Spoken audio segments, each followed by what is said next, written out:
എന്തുകൊണ്ടാണെന്നറിയാമോ? പഴക്കവും തഴക്കവും ഒക്കെ വന്നപ്പോൾ ഇത് ബോറടി ആയിട്ട് തോന്നാൻ തുടങ്ങി. ഒറ്റ ക്വസ്റ്റ്യനെ ചോദിക്കുന്നുള്ളൂ, ഇന്ന് ഇവിടെ ജീവനോടെ ഇരിക്കുന്നത് ദൈവത്തിന്റെ കൃപയാണെന്ന് തോന്നുന്നവരെന്ന് ഉറക്ക സ്തോത്രം പറയും. ഒരിക്കൽ കൂടി ഞാൻ സ്തോത്രം പറയും. കാരണം എന്താണെന്നറിയോ?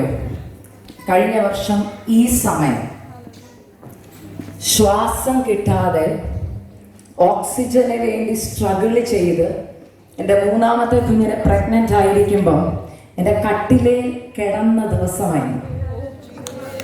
ഓക്സിജന്റെ വില അറിയാവുമെന്ന് ചോദിച്ചാൽ എനിക്കറിയാം. മരിച്ചു പോകുമെന്ന് ചിന്തിച്ചാൽ ഞാൻ, എൻ്റെ കുഞ്ഞുങ്ങൾ അനാഥമാകുമെന്ന് ചിന്തിച്ച ദിവസങ്ങളാണ്. എന്നെ കർത്താവ് പറഞ്ഞു, നിന്നോടുള്ള വാഗ്ദത്തം തീർന്നിട്ടില്ല, അത് പ്രാപിച്ചെടുക്കണമെങ്കിൽ നീ ജീവനോടെ ഇരുന്നേ പറ്റൂ. ഇന്ന് ആ വാഗ്ദത്തത്തിന്റെ നിവർത്തിക്കാൻ ഞാൻ ഇന്നിവിടെ നിൽക്കുന്നത്. അങ്ങനെയെങ്കിൽ മിണ്ടാതിരിക്കാൻ എനിക്ക് പറ്റുമോ?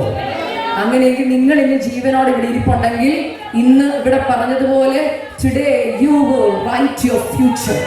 ഹല്ലേലൂയ. നമുക്കൊരു ഭാവിയുണ്ട്. അത് എഴുതി തീരാത്തത് കൊണ്ടാണ് ഇന്ന് ഇവിടെ ഇരിക്കുന്നത്. എഴുതി തീർന്നിരുന്നെങ്കിൽ പോയേനെ. ഹല്ലേലൂയ. ഇന്ന് നിങ്ങളുടെ ഫ്യൂച്ചർ എഴുതുന്ന ആരാന്നറിയോ? നിങ്ങളാണ്. അതിന്റെ കാരണം ഞാൻ പറയാം. കർത്താവ് എഴുതുന്നത് നമ്മൾ പറഞ്ഞാലും നമ്മൾ ഡിസൈഡ് ചെയ്യണം. ഹല്ലേലൂയ. എനിക്കിത് ഭയങ്കര സന്തോഷമുള്ള ദിവസമാണ്. കാരണം ഞാൻ ദൈവസന്നിധി പ്രാർത്ഥിച്ച് ആഗ്രഹിച്ച് റെഡി ആയിട്ട് വന്ന മെസ്സേജ്, കർത്താവ് തന്ന ആലോചന, പ്രിയ സോജൻ പാസ്റ്റർ തൊട്ട് ആൻറ്റി എല്ലാം ഇങ്ങനെ റിപ്പീറ്റ് ചെയ്തു. അപ്പൊ എനിക്ക് ഭയങ്കര സന്തോഷം. ആത്മാവിന്റെ നടത്തിപ്പ് എന്ന് പറയുന്നത് അതാ, പരിശുദ്ധാത്മാവിന്റെ നടത്തിപ്പ്. അതുകൊണ്ട് ആ നടത്തിപ്പിൽ ഞാൻ ആശ്രയിക്കുന്നു. ഞാൻ ഈ മീറ്റിംഗിലേക്ക് എന്നെ ക്ഷണിച്ച പ്രിയ ഗ്രേസി ഫിലിപ്പ് സിസ്റ്ററോടുള്ള പ്രത്യേക നന്ദി അറിയിക്കുന്നു. അതുപോലെ തന്നെ ഈ യുണൈറ്റഡ് ചാലോ പെന്തക്കോസ്റ്റൽ ചർച്ചിന്റെ പ്രസിഡന്റ് ആയിരിക്കുന്ന പാസ്റ്റർ സോജൻ പാസ്റ്റർ, അതുപോലെ ഇവിടെയുള്ള എല്ലാ ദൈവമക്കൾക്കായി ഞാൻ ദൈവത്തെ സ്തുതിക്കുന്നു, സ്തോത്രം ചെയ്യുന്നു. ഇവിടെ ഇൻട്രൊഡ്യൂസ് ചെയ്ത പോലെ എൻ്റെ പേര് അക്സ. ഞാൻ വിവാഹം കഴിഞ്ഞ് എനിക്ക് 3 കുഞ്ഞുങ്ങളുണ്ട്. ഞങ്ങൾ കുടുംബമായി US ഫ്ലോറിഡ എന്ന് പറയുന്ന സ്ഥലത്തായിരിക്കുന്നു. കർത്താവ് എന്നോട് വാഗ്ദത്തം പറഞ്ഞ് എന്നെ ഇവിടെ വിട്ടത്. ഗ്രേസി ഫിലിപ്പ് ആൻറ്റി എന്നെ ആദ്യം വിളിക്കുന്നത് ഈ വർഷം മെയ് മാസത്തിലാണ്. അപ്പം മെയ് മാസത്തിൽ ആൻറ്റി വിളിച്ചപ്പോൾ ഞാൻ ആൻറ്റിയോട് കോള് വെക്കാൻ നേരത്തെ ഒരു കാര്യം പറഞ്ഞു. ആൻറ്റി ഒന്നും തോന്നില്ല ഈ എക്സൈറ്റ്മെന്റിലുള്ള എൻ്റെ സംസാരം കേട്ടിട്ടെന്ന് പറഞ്ഞു. കാരണം വേറൊന്നുമല്ല, സാധാരണ എൻ്റെ ഫോണിലേക്ക് കോളുകൾ വരാറുണ്ട്, മെസ്സേജ് വരാറുണ്ട്. ആര് മീറ്റിംഗ് എന്ന് പറഞ്ഞാൽ എനിക്കറിയാം അത് സൂം മീറ്റിംഗ് ആണ്. ഇപ്പം എല്ലാം സൂമിൻ്റെ സമയമല്ലേ, എല്ലാവർക്കും അതാ ഫ്ലെക്സിബിൾ. അതുകൊണ്ട് എനിക്ക് വലിയ എക്സൈറ്റ്മെന്റ് ഒന്നും സൂമിൻ്റെ മീറ്റിംഗാണ്. അപ്പം ആൻറ്റി ആദ്യം വിളിച്ചു, ഞാൻ ഫോൺ എടുത്തില്ല. ഞാൻ എന്തിനിത് പറയുന്നെന്ന് പറഞ്ഞു വരുമ്പോൾ നിങ്ങൾക്ക് മനസ്സിലാവും കേട്ടോ. അപ്പം ആദ്യത്തെ കോള് വന്നു, എനിക്ക് എടുക്കാൻ പറ്റിയില്ല. ഞാൻ തിരിച്ചു വിളിച്ചപ്പോൾ ആൻറ്റി എടുത്തില്ല. പിന്നെ ഒരു വോയിസ് ആയിട്ടേക്കുന്നത്, എൻ്റെ പേര് ഗ്രേസി എന്നാണ്, ഞാനിങ്ങനെ UK എന്ന് വിളിക്കുക. ഒരു മീറ്റിങ്ങിന് ക്ഷണിക്കാനാണ്. യൂഷ്വലി സൂമിൽ ഇങ്ങനെ എനിക്ക് വോയിസ് കിട്ടുന്നു. അപ്പം ഞാൻ പറഞ്ഞു ഓക്കെ. പക്ഷെ ആ വോയിസ് കേട്ടപ്പോൾ പരിശുദ്ധാത്മാവ് എന്നോട് പറഞ്ഞു, നിന്റെ യാത്രയുടെ തുടക്കമായിരുന്നു. അപ്പൊ ഇത് ഉള്ളിൽ കേൾക്കാൻ കാരണം, എക്സൈറ്റ്മെന്റ് വരാൻ കാരണം, 3 ദിവസം മുമ്പ് ഈ ആൻറ്റി എന്നെ വിളിക്കുന്നതിന് 3 ദിവസം മുമ്പ് ഞാൻ എൻ്റെ റൂമിലായിരുന്നപ്പോൾ ഞാൻ ഇങ്ങനെ ആത്മാവിൽ ഇങ്ങനെ പ്രാർത്ഥിച്ചുകൊണ്ട് എൻ്റെ കുഞ്ഞിൻ്റെ ക്ലോത്ത്സ് ഒക്കെ ഇങ്ങനെ ഫോൾഡ് ചെയ്ത് വെച്ചുകൊണ്ടിരിക്കുക. അപ്പൊ ഞാൻ ബാത്റൂമിലേക്ക് ഇങ്ങനെ കയറി അവിടെ കുറച്ച് തുണികൾ ഇങ്ങനെ ഇട്ടിട്ടുണ്ട്. അതിങ്ങനെ എടുത്തുകൊണ്ടിരിക്കുമ്പോൾ പെട്ടെന്ന് പരിശുദ്ധാത്മാവ് എന്നോട് പറയാം, നിന്റെ പെട്ടി റെഡിയാക്കിക്കോ, യാത്രയ്ക്കുള്ള തുടക്കം തുടങ്ങാൻ പോകാന്ന് പറഞ്ഞു. അപ്പൊ ഞാൻ ചോദിച്ചു, എവിടെ പോവാനാ കർത്താവേ? അപ്പൊ കർത്താവ് എന്നോട് പറഞ്ഞു, United kingdom, the time has come, I'm going to take you from here to the nations. അപ്പൊ ഞാൻ കർത്താവിനോട് പറഞ്ഞു, കർത്താവ് എന്നെ പോലുള്ളവരെയൊക്കെ ആര് വിളിക്കാനാ? ഞാൻ സാധാരണ സൂമൊക്കെ ആയിട്ട് ഇങ്ങനെ നിന്നോളാം, എന്നെ ഒട്ടത്ത് വായിക്കണം, എനിക്ക് അതിനുള്ള കഴിവൊന്നുമില്ല കർത്താവെ. കർത്താവ് പറഞ്ഞില്ല. അതിനൊരു കാരണമുണ്ട്. ഞാൻ പറഞ്ഞതുപോലെ കഴിഞ്ഞ വർഷം ഈ സമയം ഞാൻ എൻ്റെ കിടപ്പില, ശ്വാസം കിട്ടാതെ. ഞാൻ ആ ടെസ്റ്റിമണി പറഞ്ഞുകൊണ്ട് മെസ്സേജിലേക്ക് കടക്കാം. കഴിഞ്ഞ വർഷം 2019 എൻ്റെ ടെസ്റ്റിമണി കേട്ടവർ ഇതിനകത്ത് കാണും. ഞാൻ ചില മീറ്റിങ്ങിൽ എൻ്റെ 3ാമത്തെ കുഞ്ഞുണ്ടായ ടെസ്റ്റിമണി പറഞ്ഞിട്ടുണ്ട്. പക്ഷെ പ്രിയ ദേവദാസി കൂടെ ഞാൻ ആദ്യം ടെസ്റ്റിമണി പറയേണ്ട വചനത്തിലേക്ക് കടക്കാമെന്ന് വിചാരിച്ചപ്പോൾ പ്രിയ ആൻറ്റി ഇവിടെ വെൽക്കം സ്പീച്ച് പറഞ്ഞപ്പോൾ ഒരു കാര്യം പറഞ്ഞു. മേരി എന്ത് ചെയ്തെന്നറിയാമോ? താൻ കണ്ടതും അറിഞ്ഞതും കേട്ടതും പോയി പറഞ്ഞു. അപ്പൊ അതെനിക്കൊരു കൺഫർമേഷൻ ആയിരുന്നു. അപ്പൊ എനിക്ക് മനസ്സിലായി ആ ടെസ്റ്റിമണി കേൾക്കേണ്ടവർ ഇവിടെ വന്നിട്ടുണ്ട്. അതുകൊണ്ട് ഞാൻ ആ ടെസ്റ്റിമണി ഒന്ന് പറയുക. 2024 ജാനുവരി മാസം 1-ാം തീയതി എൻ്റെ ബർത്ത്ഡേ കേട്ടോ, ജാനുവരി 1. അപ്പം ജാനുവരി 1-ാം തീയതി യൂഷ്വലി ഞാൻ ചെയ്യുന്നത് ആ ദിവസം ഉപവസിച്ച് പ്രാർത്ഥിച്ച് വീട്ടിൽ തന്നെ ഇരിക്കും, ഒരിടത്തും പോകത്തില്ല. എൻ്റെ പ്രാർത്ഥനാ മുറിയിലായിരിക്കും ഞാൻ കൂടുതൽ സമയം സ്പെൻഡ് ചെയ്യുന്നത്. ബിക്കോസ് എനിക്ക് കുറച്ച് വർഷങ്ങൾക്ക് മുമ്പ് ദൈവാത്മാവ് എന്നോട് സംസാരിച്ചു, ഈ ബർത്ത്ഡേ എന്നൊക്കെ പറയുമ്പോൾ നമുക്കിഷ്ടം ഔട്ടിങ്ങിനൊക്കെ പോയി ഫുഡൊക്കെ കഴിച്ച് അല്ലേ, അത് കേക്കൊക്കെ മുറിച്ച് സന്തോഷിക്കുന്ന. ഒരു ദിവസം കർത്താവ് എന്നോട് ചോദിച്ചു, നിനക്ക് ഏറ്റവും ഇഷ്ടം എന്തുവാ ബർത്ത്ഡേക്ക് ചെയ്യാൻ? അപ്പം ഞാൻ പറഞ്ഞു, എൻ്റെ അച്ചാച്ചൻ എൻ്റെ കൂടെ ഇരിക്കുന്നത് എനിക്ക് ഏറ്റവും ഇഷ്ടം. അപ്പോൾ കർത്താവ് ചോദിച്ചു, അങ്ങനെയെങ്കിൽ നിന്റെ ബർത്ത്ഡേക്ക് എനിക്കും ആഗ്രഹം നിന്റെ കൂടെ ഇരിക്കാനാണ്. അപ്പോൾ അന്ന് തൊട്ട് ഞാൻ ഒരു തീരുമാനം എടുത്ത്, എൻ്റെ ബർത്ത്ഡേ ദിവസം ഞാൻ സെപ്പറേറ്റ് ചെയ്ത് ഒരു സെലിബ്രേഷനും ഇല്ല, ദൈവത്തിൻ്റെ സന്നിധി ഇരിക്കും. അങ്ങനെ ഇരിക്കുമ്പോൾ അന്ന് നിങ്ങൾ ഇവിടെ എനിക്കറിയത്തില്ല ചെയ്യുമോന്ന്, ഞങ്ങളുടെ നാട്ടിലെ ചർച്ചിൽ ഈ ആണ്ടർദിയാവ് കഴിയുമ്പോൾ എല്ലാവർക്കും ഒരു വാഗ്ദത്ത വചനം കൊടുത്തു വിടും. എൻ്റെ ജീവിതത്തിൽ ഈ വാഗ്ദത്ത വചനങ്ങൾക്കൊക്കെ ഭയങ്കര ശക്തിയാണ്. എല്ലാം വാഗ്ദത്തം ഇതിനകത്തുള്ളത്, പക്ഷെ സ്പെസിഫിക് ആയിട്ട് ഒരു ആലോചന ദൈവം അന്ന് തരും. എനിക്ക് കഴിഞ്ഞ വർഷം കിട്ടിയ വാഗ്ദത്ത വചനം ഇതായിരുന്നു, ഞാൻ നിന്നെ നന്മയ്ക്കായി ശത്രുവിന്റെ കയ്യിൽ നിന്ന് രക്ഷിക്കും. ഈ വചനം കേട്ടപ്പോൾ തന്നെ നമുക്കറിയാം നമ്മുടെ ഫ്യൂച്ചർ എന്താണല്ലേ. അതിന്റെ അർത്ഥം ശത്രുവുണ്ട്, പീഡയുണ്ട്, പക്ഷെ പ്രോമിസും ഉണ്ട്, രക്ഷിക്കും. അതിന്റെ അർത്ഥം എന്താണെന്നറിയോ? നമ്മുടെ ദൈവത്തിന്റെ പ്രത്യേകത വാഗ്ദത്തം തന്നിട്ട് അതിന്റെ ആൻസർ തന്നിട്ടാണ് നമ്മളെ ക്വസ്റ്റ്യൻ വഴി നടത്തുന്നത്. മനസ്സിലാവുന്നുണ്ടോ? ആൻസർ കിട്ടിയവർക്ക്, വാഗ്ദത്തം കിട്ടിയവർക്ക് ഉറപ്പുണ്ട് എന്താ അതിന്റെ എന്തം. പക്ഷെ നമ്മുടെ പെർസ്പെക്റ്റീവാണ് കാണിക്കുന്നത് എങ്ങനെയാണ് നമ്മൾ അതിനെ അക്സെപ്റ്റ് ചെയ്യുന്നത്. മനസ്സിലായോ? ഇപ്പൊ നന്മയ്ക്കായി രക്ഷിക്കും എന്ന് പറഞ്ഞപ്പോൾ എനിക്കറിയാം രക്ഷയുണ്ട്, നന്മയുണ്ട്, പക്ഷെ ശത്രു ഉണ്ടെന്ന് കേട്ടപ്പോൾ എന്തുണ്ട്, ഒരു സങ്കടമുണ്ട്. അപ്പം 2024 തുടക്കത്തിൽ ഇത് കേട്ടപ്പോൾ ഞാൻ ദൈവസന്നിധിയിൽ എന്നെ തന്നെ സമർപ്പിച്ചു, കർത്താവേ ഞാൻ വചനത്തിന് മുമ്പിൽ ഏൽപ്പിക്കും, അങ്ങയുടെ ഇഷ്ടം നടന്നോട്ടെ, പക്ഷെ രക്ഷിക്കുമല്ലോ, അത് മതി. അത് എന്തിനു വേണ്ടി രക്ഷിക്കുന്നു അതെൻ്റെ ജീവിതത്തിൽ നടക്കണം. അങ്ങനെ ഇരിക്കുമ്പോൾ എനിക്ക് ആദ്യത്തെ മീറ്റിംഗ് ന്യൂയോർക്ക് ICA ചർച്ചിൽ വരികയാണ്. ഫസ്റ്റ് ഇൻവിറ്റേഷൻ ആ വർഷത്തെ. അപ്പം കുഞ്ഞുങ്ങൾ രണ്ടുപേരും ഇച്ചിരി മൂത്ത 2 കുഞ്ഞുങ്ങൾ ഇച്ചിരി വളർന്നതുകൊണ്ട് അച്ചാച്ചൻ്റെ ഇടയ്ക്കിലാക്കിയിട്ട് ഞാൻ ന്യൂയോർക്കിലേക്ക് യാത്ര തിരിക്കുക. പലരും എന്നോട് ചോദിക്കാറുണ്ട്, ഈ മീറ്റിങ്ങിനൊക്കെ എങ്ങനെ മെസ്സേജ് പ്രിപ്പയർ ചെയ്യുന്നത്? ഞാൻ ബൈബിൾ സ്കൂളിലൊന്നും പോയിട്ടില്ല കേട്ടോ. എൻ്റെ ജീവിതമാണ് എൻ്റെ പ്രസംഗം. എൻ്റെ ജീവിതത്തിൽ എന്ത് ദൈവം ചെയ്തോ ഞാൻ ആ മേരിയ ചെയ്തത് വന്ന് വിളിച്ചു പറയും, അതാണ് മെസ്സേജ്. ഹല്ലേലൂയ. അല്ലാതെ എനിക്ക് ബൈബിൾ സ്കൂളിൽ പഠിത്തമില്ല, എനിക്ക് ബൈബിൾ ഇങ്ങനെ റെഫർ ചെയ്യാനൊന്നും അറിയത്തില്ല, ദൈവം തന്നത് പോയി പറയും. ജീവിതത്തിൽ ആദ്യത്തെ ഇൻസിഡന്റ്, മീറ്റിംഗ് നാളെ രാവിലെ 10 മണിക്കാണെങ്കിൽ ഞാൻ തലേന്ന് ഫ്ലോറിഡയിൽ നിന്ന് യാത്ര ചെയ്യാൻ ഫ്ലൈറ്റിൽ എയർപോർട്ടിൽ ചെന്നിരിക്കുന്നിടം വരെ മെസ്സേജ് ഒന്നും കിട്ടിയിട്ടില്ല. അങ്ങനെ പോകുന്നവർക്കറിയാം ടെൻഷൻ എന്തോ. വണ്ടിയിൽ എയർപോർട്ടിൽ കൊണ്ടുവിടാൻ എൻ്റെ ഹസ്ബൻഡ് ചോദിച്ചു, മെസ്സേജ് കിട്ടിയോ? ഒന്നും കിട്ടുന്നില്ല. ടെൻഷൻ ഉണ്ടോ? ഞാൻ പറഞ്ഞു, പിന്നെ ന്യൂയോർക്കിലെ ഏറ്റവും വലിയ സഭ ICA ചർച്ച്, അവിടുത്തെ ദേവദാസന്മാരെന്നൊക്കെ പറഞ്ഞാൽ പ്രമുഖന്മാരായ ദേവദാസന്മാർ, അവരുടെയൊക്കെ മുമ്പിൽ പോയി കർത്താവേ ഞാൻ ഈ എളിയവളായി ഞാൻ എന്തോ മെസ്സേജ് പറയും, അത് മെസ്സേജ് കിട്ടിയിട്ടില്ല. ഞാൻ അവിടെ പോയി എന്നെ ഇറക്കി ഞാൻ എയർപോർട്ടിനകത്തേക്ക് കയറുമ്പോൾ ഞാൻ കർത്താവിനോട് ചോദിച്ചു, കർത്താവേ മെസ്സേജ് താപ്പ, ഞാൻ എന്തോ പറയേണ്ടത്, എനിക്കൊന്നും കിട്ടുന്നില്ല. ചെന്ന് കഴിഞ്ഞ് കയറുമ്പോഴേ ഞാൻ അറിയുമോ 1 അവർ എൻ്റെ ഫ്ലൈറ്റ് ഡിലേ ആണ്, തടസ്സം. ഞാൻ ഓർത്തു, കർത്താവേ തുടക്കത്തിലെ തടസ്സമാണ്. അപ്പോൾ കർത്താവ് പറഞ്ഞു, ഇല്ല എനിക്ക് പദ്ധതിയുണ്ട്. ഞാൻ ഗേറ്റിൻ്റെ അവിടെ ചെന്നപ്പോൾ ഞാൻ മാത്രമേ ഉള്ളൂ ഗേറ്റിൻ്റെ അവിടെ, ആരുമില്ല. കർത്താവ് പറഞ്ഞു, ഇനി ഞാൻ സംസാരിക്കുന്നത് നിനക്ക് കേൾക്കാൻ പറ്റും. കാരണം വീട്ടിലെ ഭർത്താവ്, കുഞ്ഞുങ്ങള് അറിയാമല്ലോ, നമ്മൾ വീട്ടിലെ ഇതിൻ്റെ എല്ലാം ഇടയ്ക്ക് നമുക്ക് ദൈവശബ്ദം കേൾക്കാം, പക്ഷെ അങ്ങോട്ട് സ്വസ്ഥമായിട്ടിരിക്കാൻ പറ്റത്തില്ല. അപ്പൊ കർത്താവ് പറഞ്ഞു, ഇവിടെയാണ് ഞാൻ നിന്നോട് സംസാരിക്കാൻ പോകുന്നത്. ആ എയർപോർട്ടിൽ ഇരുന്ന ദൈവശബ്ദം ഞാൻ കേട്ടപ്പോൾ 2018 ആദ്യമായി ഞാൻ വന്ന് ന്യൂയോർക്കിൽ ഇറങ്ങിയപ്പോൾ ഞാൻ ദൈവത്തോട് ചോദിച്ചൊരു ചോദ്യമുണ്ട്. ആ ഗേറ്റിലാണ് ഞാൻ ഇരിക്കുന്നത് കേട്ടോ. ദൈവം ആർക്ക് കടക്കാരനല്ല. ചില വാഗ്ദത്ത നിവർത്തീകരണം നടക്കുമ്പോൾ ദൈവം നമ്മളെ പണ്ടത്തെ കാര്യങ്ങളൊക്കെ ഒന്ന് ഓർപ്പിക്കും. ഞാൻ 2018 ന്യൂയോർക്കിൽ ഡൊമസ്റ്റിക് ഫ്ലൈറ്റ് കയറാൻ വന്നിരുന്ന സ്ഥലത്തിരുന്ന് ഞാൻ അന്ന് കരഞ്ഞിട്ട് ചോദിച്ചു, എന്നെ എന്തിനാ അമേരിക്കയെ കൊണ്ടുവന്നത്? എന്തവനാ കർത്താവെ കൊണ്ടുവന്നത്? എന്നോടൊന്ന് പറയണോന്ന്. വർഷങ്ങൾ കഴിഞ്ഞ് 2024 ഫെബ്രുവരി മാസത്തിൽ അതേ എയർപോർട്ടിൽ ഇരുന്നപ്പോൾ കർത്താവിനോട് പറഞ്ഞു, എനിക്ക് നിന്നെ ഉപയോഗിക്കാൻ പദ്ധതിയുണ്ട്. അന്ന് നീ ചോദിച്ച ചോദ്യത്തിന്റെ മറുപടിയായത്. അന്ന് എനിക്കൊരു കാര്യം മനസ്സിലായി. ഓക്കെ, കർത്താവിന്റെ വാഗ്ദത്തം നിവൃത്തീകരണം. ഞാൻ ദൈവത്തിൽ സന്തോഷിച്ചു. നടന്ന കാര്യം ഞാൻ പറയാം.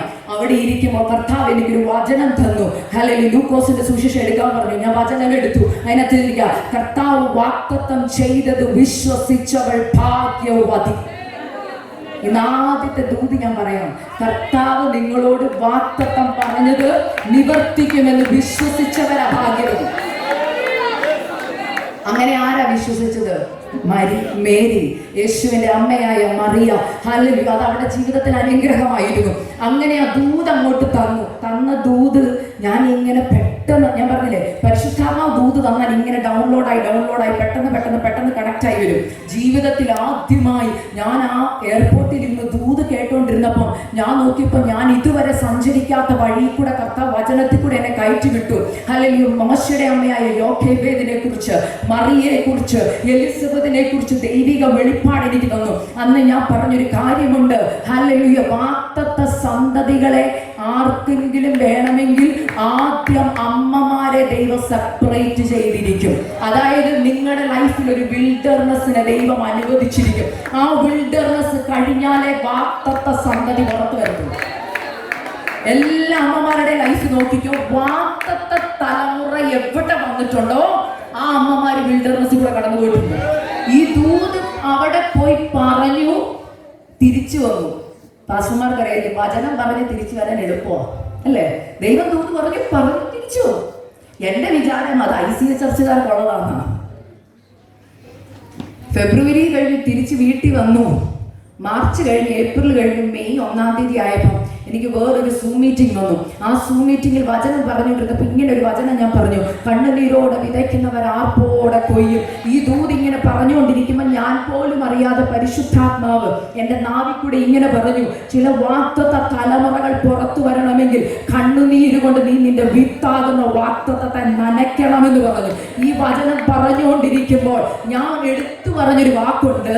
ഞാനത് കട്ട് ഷോട്ട് ചെയ്ത സൂമിൽ നിന്ന് എടുത്ത് എൻ്റെ ഫോണിൽ സേവ് ചെയ്തിട്ടുണ്ട്. ഞാൻ അറിഞ്ഞില്ല ഇത് പറഞ്ഞത്. പരിശുദ്ധാത്മാവ് നമ്മളെ കൊണ്ട് പറയിപ്പിക്കുന്നതാ. ഞാൻ അന്ന് പറഞ്ഞു, ഹല്ലേലൂയ, ചിലപ്പോൾ ഇന്ന് ഈ ദൂത് കേട്ടുകൊണ്ടിരിക്കുന്ന നിന്റെ ഉള്ളിൽ നിന്റെ തലമുറ ചിലപ്പോൾ ഒരു വിത്തായിട്ടായിരിക്കും കിടക്കുന്നത്. ആ തലമുറ പുറത്തു വരണമെങ്കിൽ മാതാവേ നീ കണ്ണുനീരൊഴുക്കി ആ വിത്തിനെ നനച്ചാലേ പറ്റത്തുള്ളൂ എന്ന് പറഞ്ഞു. ഇത് പറയുമ്പോൾ എൻ്റെ ഉദരത്തിൽ എൻ്റെ 3ാമത്തെ തലമുറ ഒരു വിത്തായി കിടപ്പുണ്ടായിരുന്നു. ഞാൻ അറിഞ്ഞില്ല. മെയ് മാസം അവസാനം ഞാൻ അറിയുന്നത് ഞാൻ പ്രഗ്നന്റ് ആണെന്ന്. ഹല്ലേലൂയ. അന്ന് എനിക്കൊരു കാര്യം മനസ്സിലായി. 2024 തുടക്കം തൊട്ട് ആ സമയം വരെ ഞാൻ പറഞ്ഞ ഓരോ ദൂതും മറ്റുള്ളവരോടായിരുന്നെങ്കിലും അത് എനിക്കുള്ളതായിരുന്നെന്ന് എനിക്ക് അപ്പോഴാ മനസ്സിലായത്. സാധാ പ്രഗ്നൻസി പോലെ 2-3 മാസമൊക്കെ അങ്ങ് പോയി. വോമിറ്റിംഗ് ഉണ്ട്, അല്ലാത്ത അസ്വസ്ഥതകളൊക്കെ ഉണ്ട്. ഞാൻ എന്താണോ ആദ്യം ഞാൻ പറഞ്ഞില്ല ICA ചർച്ചിൽ പോയി പ്രസംഗിച്ചത്, ആ പ്രസംഗത്തിന്റെ ഓരോ ഘട്ടത്തിൽ കൂടെ ഞാൻ കടന്നു പോകാൻ തുടങ്ങി. കടന്നുപോയി ഞാൻ പറഞ്ഞില്ലേ, സെപ്റ്റംബർ മാസം 5-ാം മാസത്തിലോട്ട് കയറുക. എന്നോട് ദൈവം ഞാൻ പറഞ്ഞില്ലേ, എൻ്റെ ഈ 3ാമത്തെ ആൺകുഞ്ഞ അവനെ ഉണ്ടാവുന്നതിന് മുമ്പ്, അതായത് എൻ്റെ 2ാമത്തെ ആൺകുഞ്ഞിനെ ഞാൻ 2 മാസം പ്രഗ്നന്റ് ആയിരുന്നപ്പോൾ ഞാൻ പ്രാർത്ഥിക്കുന്നത്, അപ്പം നമ്മൾ ആർക്ക് വേണ്ടിയാണ് പ്രാർത്ഥിക്കുന്നത്? 2ാമത്തെ കൊച്ചിന് വേണ്ടി. ഈ 2ാമത്തെ കുഞ്ഞിന് വേണ്ടി പ്രാർത്ഥിക്കുക. ഉദരത്തിൽ കൊച്ചുണ്ട്. പ്രാർത്ഥിച്ചുകൊണ്ടിരിക്കുമ്പം അന്ന് ദൈവം ഒരു ദൈവദാസി കൂടെ എന്നോട് ദൂത് പറഞ്ഞു. ഇതായിരുന്നു ആ ദൂത്. ഞാൻ നിനക്ക് 3ാമതൊരു ആൺകുഞ്ഞിനെ തരും. 2ാമത്തെ പ്രഗ്നൻസി പോകുന്ന ആളോട് 3ാമത്തെ പ്രഗ്നൻസിയെ കുറിച്ച് പറഞ്ഞ ആൾ അവസ്ഥയൊന്ന് ഓർത്തു നോക്കി. ഞാൻ ഓർത്തു, ഈ കൊച്ചിനെ കുറിച്ച് വല്ല വാക്തത്വം ഉണ്ടെങ്കിൽ പറ. അപ്പം ആ അമ്മച്ചി എന്നോട് പറഞ്ഞു, ഇല്ല മോളെ, നിനക്ക് 3ാമതൊരു ആൺകുഞ്ഞിനെ തരും. അവൻ വാക്തത്വം കയ്യിലേറ്റിരിക്കുന്നവനാ. അവനെ കുറിച്ച് എനിക്കൊരു പദ്ധതിയുണ്ട്. അവന്റെ സ്റ്റോറി ഞാൻ എഴുതി വെച്ചിരിക്കുന്ന സ്റ്റോറിയാ. പക്ഷെ അതിനു മുമ്പ് നിന്നെ എനിക്കൊന്ന് പ്രിപ്പയർ ചെയ്യാറുണ്ടെന്ന് പറഞ്ഞു. അത് ഞാൻ മറന്നുപോയി. അല്ലെങ്കിൽ 2ാമത്തെ കുഞ്ഞുണ്ടായി. അവനെ മൂത്തയാളെ വളർത്തുന്ന തിരക്കിലായിരുന്നു ഞാൻ വാക്തത്വം മറന്നുപോയി. കർത്താവ് വാക്തത്വം മറന്നില്ല. അല്ലെങ്കിൽ അതുകൊണ്ടാണ് ഈ ദൂത് എൻ്റെ കൈ ദൈവം തന്നുകൊണ്ടിരുന്നത്. ഞാൻ ഈ ദൂതൊക്കെ കേട്ട് ഇങ്ങനെ മറന്നുപോയെങ്കിലും കർത്താവ് ഓർത്ത ദൈവം എന്ത് ചെയ്തു? മെയ് മാസത്തിൽ എന്നെ ഈ ദൂത് ഓർപ്പിച്ചപ്പോൾ ഞാൻ ഓർത്തു, അയ്യോ, പെട്ടെന്നുള്ള അൺഎക്സ്പെക്ടഡ് പ്രഗ്നൻസി ആയിരുന്നു. ഷോക്കായിപ്പോയി. കാരണം മിനിസ്ട്രിയിൽ ഇങ്ങനെ യാത്രയൊക്കെ തുടങ്ങി വരുന്ന സമയമായതുകൊണ്ട് പെട്ടെന്ന് പ്രഗ്നന്റ് ആയപ്പോൾ ഒരു വിഷമം. കാരണം ഒരിടത്തും പോകാൻ പറ്റത്തില്ല, വീടിനകത്ത് തന്നെ. വിൽഡർനെസ് സ്റ്റാർട്ട് ചെയ്യുമായിരുന്നു. അതായത് മരുഭൂമിയിലേക്ക് കയറുക. പ്രൂണിങ് സ്റ്റേജ് എന്ന് പറയും. ഞാൻ അതിനെ വിളിക്കുന്നത് അണ്ടർ ദ ഗ്രൗണ്ട് സീസൺ. എന്താ അർത്ഥം എന്നറിയാമോ? നമ്മൾ വാഗ്ദത്തങ്ങളൊക്കെ പ്രാപിക്കുന്നതിന് മുമ്പ് നീയും ദൈവവും തന്നെ ഒരു എൻകൗണ്ടറിലേക്ക് ദൈവം കൊണ്ടുവരും. കർത്താവ് വചനത്തിൽ ഇങ്ങനെ പറയുന്നു, ഞാൻ നിന്നെ തനിയെ മരുഭൂമിയിലേക്ക് കൊണ്ടുപോകും. അവിടെ വെച്ച് ഞാൻ നിന്നോട് കൃത്യമായി ഒന്ന് ഇടപെടും. ഇന്നിവിടെ ഇരിക്കുന്ന ആരെങ്കിലും ഒരു വിൽഡർനെസിന്റെ സ്റ്റേജിൽ കൂടെ കടന്നു പോകുന്നെങ്കിൽ പരിശുദ്ധാത്മ പറയുക, നിന്നോട് പറഞ്ഞ ഒരു വാഗ്ദത്തം പുറത്തു വരാനുണ്ട്. അത് പുറത്തു വരണമെങ്കിൽ നീ വെറുതെ ഇങ്ങനെ പോയാൽ പറ്റത്തില്ല. ചിലതിനെ ചെത്താനുണ്ട്, ചിലതിനെ മുറിക്കാനുണ്ട്. അധികം ഫലം കായ്ക്കേണ്ടതിന് അതിശക്തമായ ചില വാഗ്ദത്തങ്ങൾ പുറത്തു വരേണ്ടതിന് ഒരു വലിയ പ്രവർത്തിക്കായി ഞാൻ നിന്നെ വിൽഡർനെസ്സിലേക്ക് അയക്കുകയാണ്. ഏത് മാതാക്കളെ നോക്കിക്കോ, അവർക്ക് വിൽഡർനെസ് ഉണ്ടായിട്ടുണ്ട്. സാധാ പ്രഗ്നൻസി, സാധാ ഡെലിവറി ആണെങ്കിൽ ഓർത്തോ അത്ര വലിയ ഗോളിംഗ് അല്ല. പക്ഷെ എല്ലാവർക്കും ഇല്ലാത്ത പ്രഗ്നൻസി കോംപ്ലിക്കേഷൻസിൽ കൂടെ നീ കടന്നു പോകുന്നുണ്ടെങ്കിൽ നിന്റെ ഉദരത്തിൽ കിടക്കുന്നത് ഒരു അഭിഷക്തനാ, ഒരു അഭിഷേകം ക്യാരി ചെയ്യുന്ന തലമുറയാ. കാരണം ശത്രുവിന്റെ തലയെ തകർക്കാൻ ഒരു യേശു ജനിച്ചപ്പോൾ മറിയ കടന്നുപോയത് സാധാ ഒരു വിഷയത്തിൽ കൂടെ അല്ല.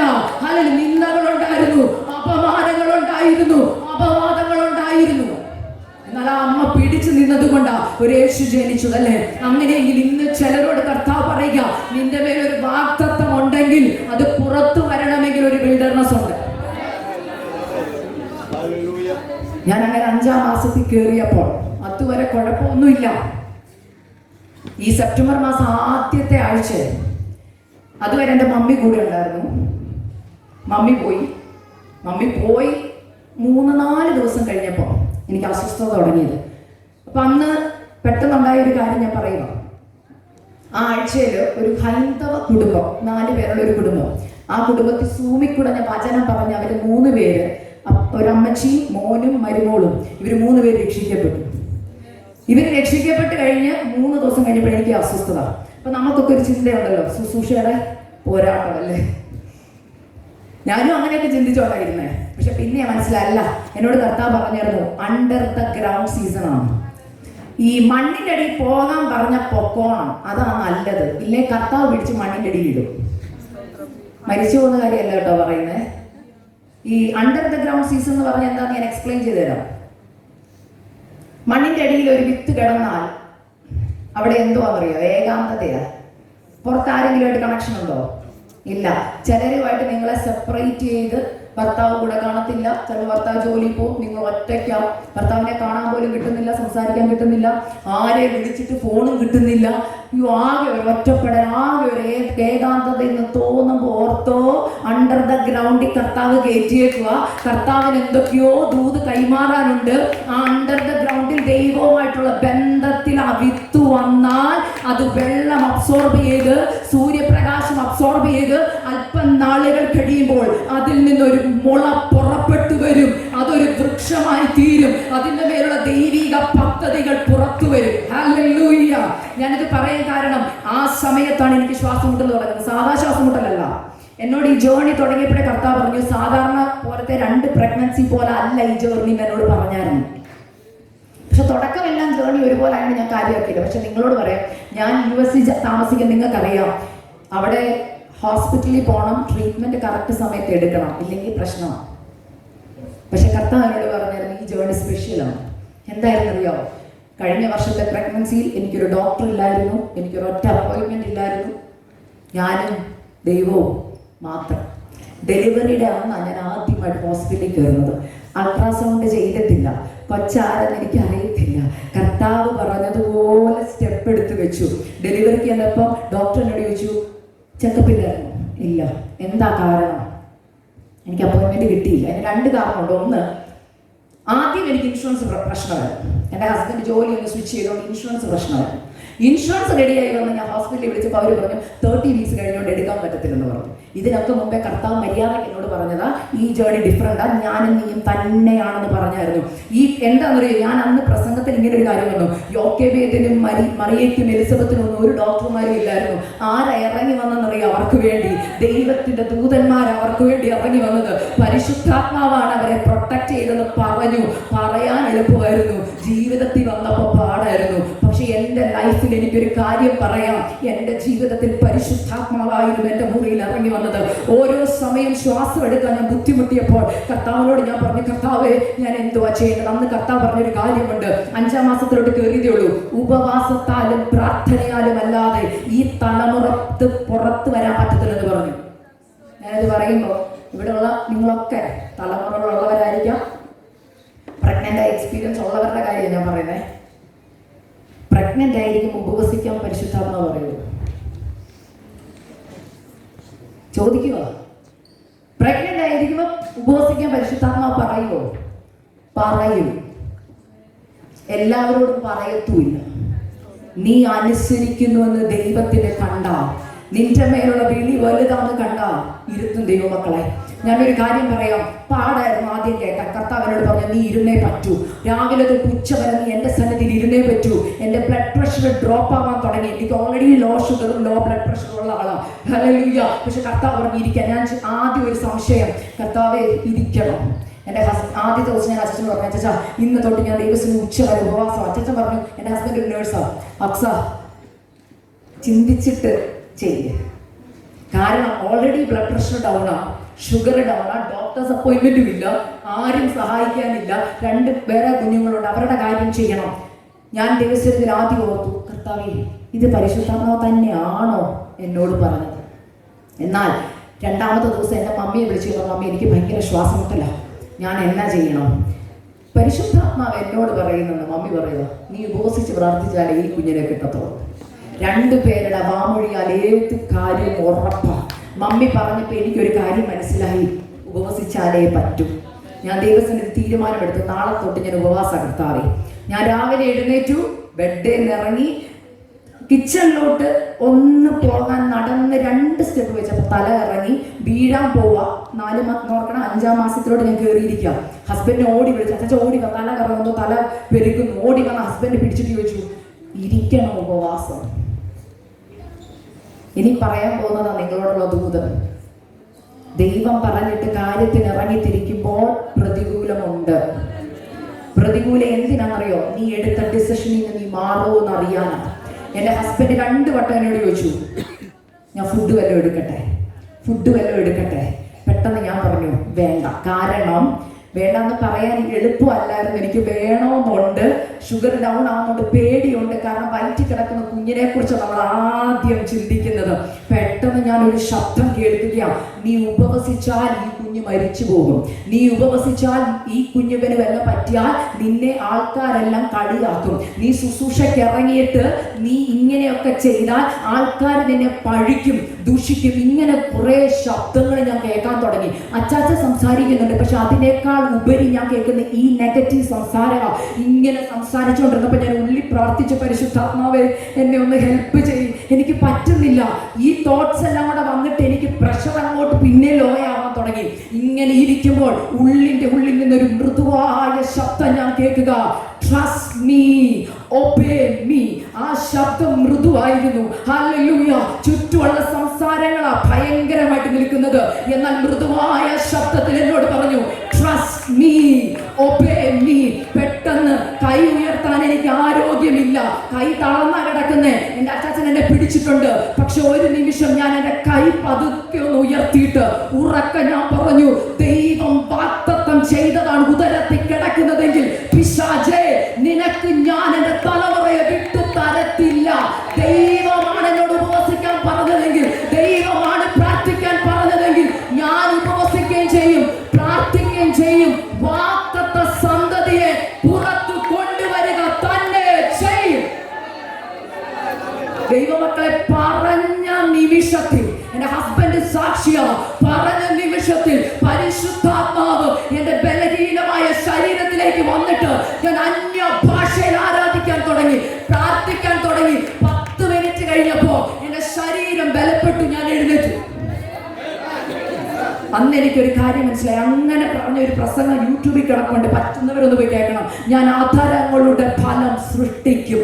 നീ എന്ത് വാ കൊണ്ട് പറയുന്നോ അത് ദൈവം നിനക്ക് വേണ്ടി സൃഷ്ടിക്കുമെന്ന്. കാരണം നീ ദൈവത്തിന്റെ പൈതല. നീ നെഗറ്റീവ് പറഞ്ഞാൽ നെഗറ്റീവ് നടക്കും, നീ പോസിറ്റീവായത് പറഞ്ഞാൽ. ഇത് പറഞ്ഞ സെക്കൻഡിൽ എൻ്റെ ശരീരത്തിൽ വിടുതൽ വന്നു, അതായത് ബലം വന്നു. പക്ഷെ ഓരോ ദിവസവും ഫാസ്റ്റിംഗ് പാടായിരുന്നു, ഈസി ആയിരുന്നില്ല. ഡൗട്ട് വരാൻ തുടങ്ങി. പെട്ടെന്ന് ഞാൻ കട്ട് ഷോട്ട് ചെയ്യുക. എനിക്ക് മെസ്സേജ്, നിങ്ങളോട് ദൈവം തന്ന ദൂത് കിടക്കാം, പെട്ടെന്ന് പറയാം. ഇങ്ങനെ ബുദ്ധിമുട്ട് മുമ്പോട്ട് പോയി. ഓരോ സെക്കൻഡ് കഴിയുമ്പോൾ ഫാസ്റ്റിംഗ് നിർത്തണമെന്നുണ്ട്. പക്ഷെ കർത്താവ് പറഞ്ഞു, ഇല്ല, നീ ഫാസ്റ്റിംഗ് ഇരുന്നേ പറ്റൂ. ആൺകുഞ്ഞാന്നല്ലേ പറഞ്ഞത്, അല്ലേ?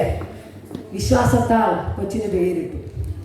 ഞാൻ ഇട്ട പേര് ഫെയ്ത്സൺ ബെസലേൽ മാത്യു എന്നാണ്. എൻ്റെ രണ്ടാമത്തെ മോൻ്റെ പേര് പ്രൈസ് എന്നാണ്, പ്രാർത്ഥനയുടെ മകൻ. രണ്ടാമത്തവന് വിശ്വാസത്തിന്റെ മകൻ ഫെയ്ത്സൺ. അപ്പൊ ഇതിൻ്റെ ഇടയ്ക്ക് ഒരു ട്വിസ്റ്റ് നടന്നു.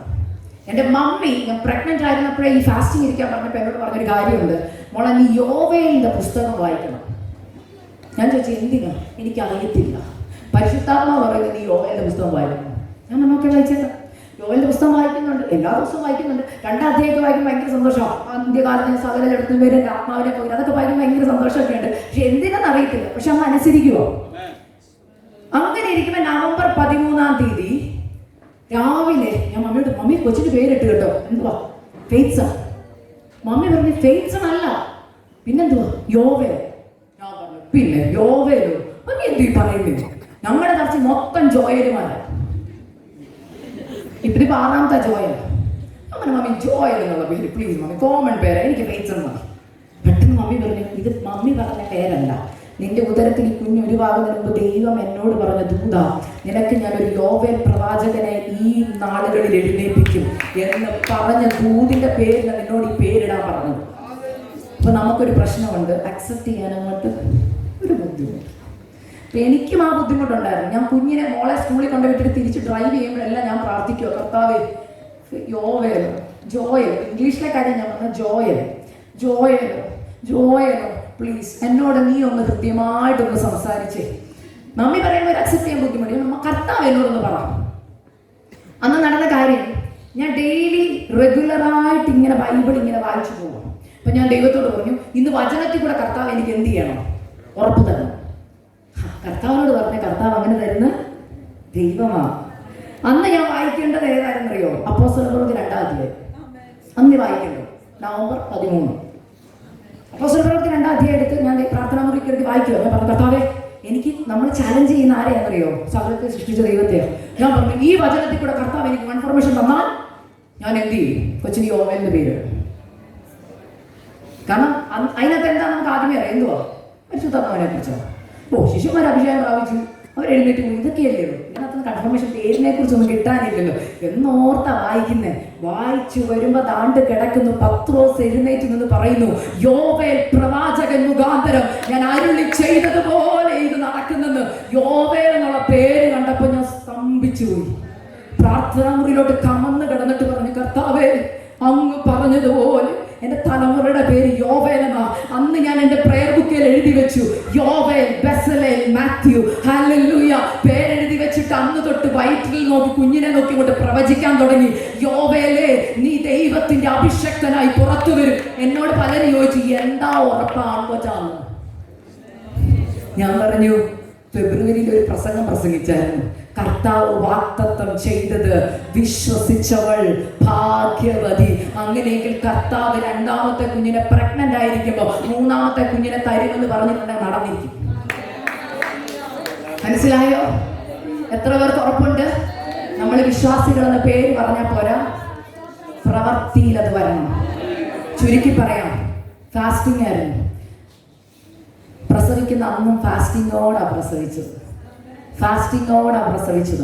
2 കാര്യം കൂടെ പറഞ്ഞ് പെട്ടെന്ന് നിർത്തുകയാണ്, ഈ ടെസ്റ്റിമണി നിർത്തുകയാണ്. 2ാമത്തെ കാര്യം, ഒക്ടോബർ നവംബർ ഡിസംബർ മാസത്തിൽ എന്നും പോയി വെയിറ്റ് ചെയ്യിക്കുകയും ഞാൻ വീട്ടിൽ. എന്തിനാണെന്നറിയോ? നമ്മളൊരു നേഴ്സൊക്കെ ആയതുകൊണ്ടേ നമുക്കൊരു ഉറപ്പ് വേണ്ട. ഡോക്ടറോ ചെക്ക് ചെയ്യുന്നില്ല, ഞാൻ ചെക്ക് ചെയ്യണ്ട, ഞാൻ നേഴ്സല്ലേ. അതും എൻ്റെ സ്പെഷ്യാലിറ്റി OBG ആയിരുന്നു. അതുകൊണ്ട് എനിക്ക് എല്ലാം അറിയാവുന്നൊരു ഭാവമുണ്ട്. അതുകൊണ്ട് പോയി എപ്പോഴും വെയിറ്റ് ചെയ്യിക്കുക. എനിക്ക് ഇവിടെ വെച്ച് പറയാൻ അറിയത്തില്ല, ഞങ്ങളുടെ അവിടെ പൗണ്ട്സിലാണ്. 130 pounds ആയിരുന്നു ഞാൻ. മമ്മി പോയപ്പോൾ 130 pound ആയിരുന്നു, 132 32 പൗണ്ടായിരുന്നു. സെപ്റ്റംബർ തൊട്ട് ഡിസംബർ വരെ ചെക്ക് ചെയ്യുമ്പോൾ എത്രയാണെന്നറിയോ? 130 പൗണ്ട്സ്. നിങ്ങൾക്ക് വിശ്വസിക്കാൻ പറ്റുമോ? അതായത് 1 ഔൺസ് പോലും ഞാൻ എന്ത് ചെയ്തിട്ടില്ല, കൂടിയിട്ടില്ല. അപ്പൊ എന്ത് വരും പറ നിങ്ങൾ? സംശയം. എന്തോ സംശയം? കുഞ്ഞുദരത്തിൽ അയ്യോ ഫാസ്റ്റിംഗ് ഇരിക്കണ്ടായിരുന്നു, കൊച്ചെന്ത് ചെയ്യുന്നില്ല, വളരുന്നില്ല. ഈ സംശയം കയറാൻ തുടങ്ങി. അങ്ങനെ ഇരിക്കുമ്പോൾ ഒരു രാത്രി ഞാനൊരു സ്വപ്നം കാണുക. ഈ കൈയുടെ വലിപ്പമുള്ള ഒരു കൊച്ച്, അസ്ഥിപഞ്ചലമായ ഒരു കുഞ്ഞ്. ഉറക്കത്തിൽ ഒരു ശബ്ദം ഞാൻ കേൾക്കുക, നിനക്ക് കിട്ടാൻ പോകുന്ന കുഞ്ഞ് ഇതാണ്. നാട്ടുകാരൻ നിന്നെ പരിഹസിക്കും, സഭക്കാരൻ നിന്നെ പരിഹസിക്കും. ഈ കുഞ്ഞിനെ നീ പ്രസവിക്കാൻ പോകുമെന്ന് പറഞ്ഞു. രാത്രി സ്വപ്നം കണ്ട് ഉറക്കത്തിൽ 9 മാസത്തിനടുത്തായി ഞാൻ ചാടി എഴുന്നേറ്റു. കാലേ മസിൽ കയറി, ടെൻഷൻ കൂടിയിട്ട് രാത്രിയിൽ എനിക്ക് എൻ്റെ അടുത്ത് കിടക്കുന്ന ഹസ്ബൻഡിനെ പോലും എനിക്ക് വിളിക്കാൻ പറ്റുന്നില്ല. കാരണം ടെൻഷൻ കൂടിയിട്ട് സ്വപ്നം കണ്ടപ്പോൾ വികൃതമായ ഒരു കൊച്ച്. പേടിച്ചു പോയി. ഞാൻ എൻ്റെ ഹസ്ബൻഡിനെ തട്ടിയിട്ട് പറഞ്ഞു, ശ്വാസം കിട്ടുന്നില്ല. ഹസ്ബൻഡ് അറിയുന്ന പോലും, കാരണം ശക്തിക്കല്ല ഞാൻ വിളിക്കുന്നത്. ശ്വാസം കിട്ടാതെ സ്ട്രഗിൾ ചെയ്യുമ്പോൾ ഉള്ളിൽ വീണ്ടും ഒരു മൃദുവായ ശബ്ദം, trust me, obey me. Hallelujah. എൻ്റെ ഹോൾ പ്രഗ്നൻസി ഞാൻ കേട്ട ദൈവശബ്ദം അതാ, ട്രസ്റ്റ് മീ, ഒബേ മീ.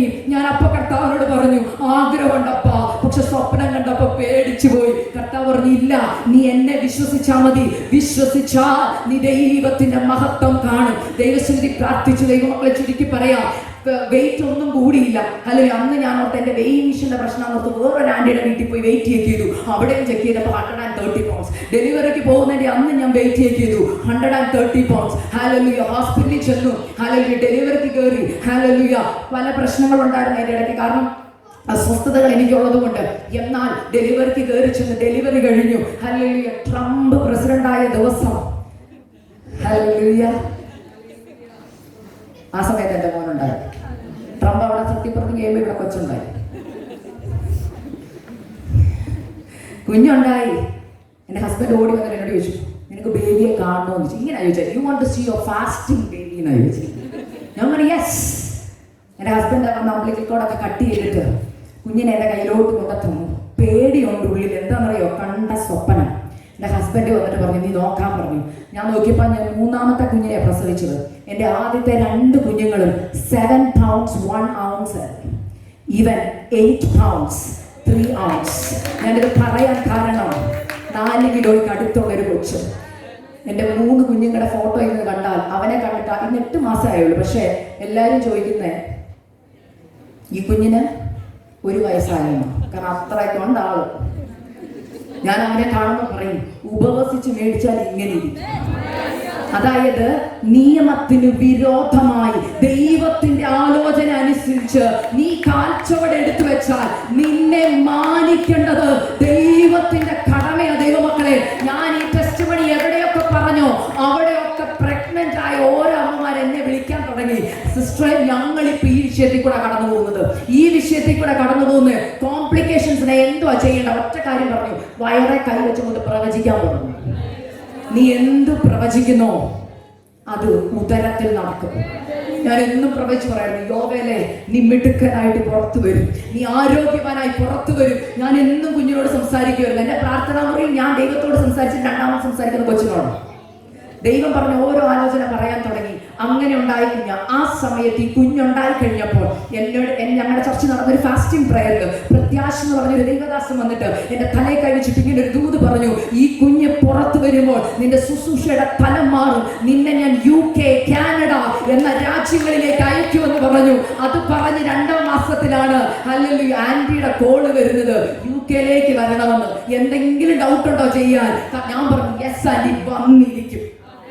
അതുകൊണ്ടാണ് ഞാൻ പറഞ്ഞ, ആന്റി വിളിച്ചിട്ടല്ല ഞാൻ വന്നത്, കർത്താവ് അയച്ചിട്ട് വന്നത്.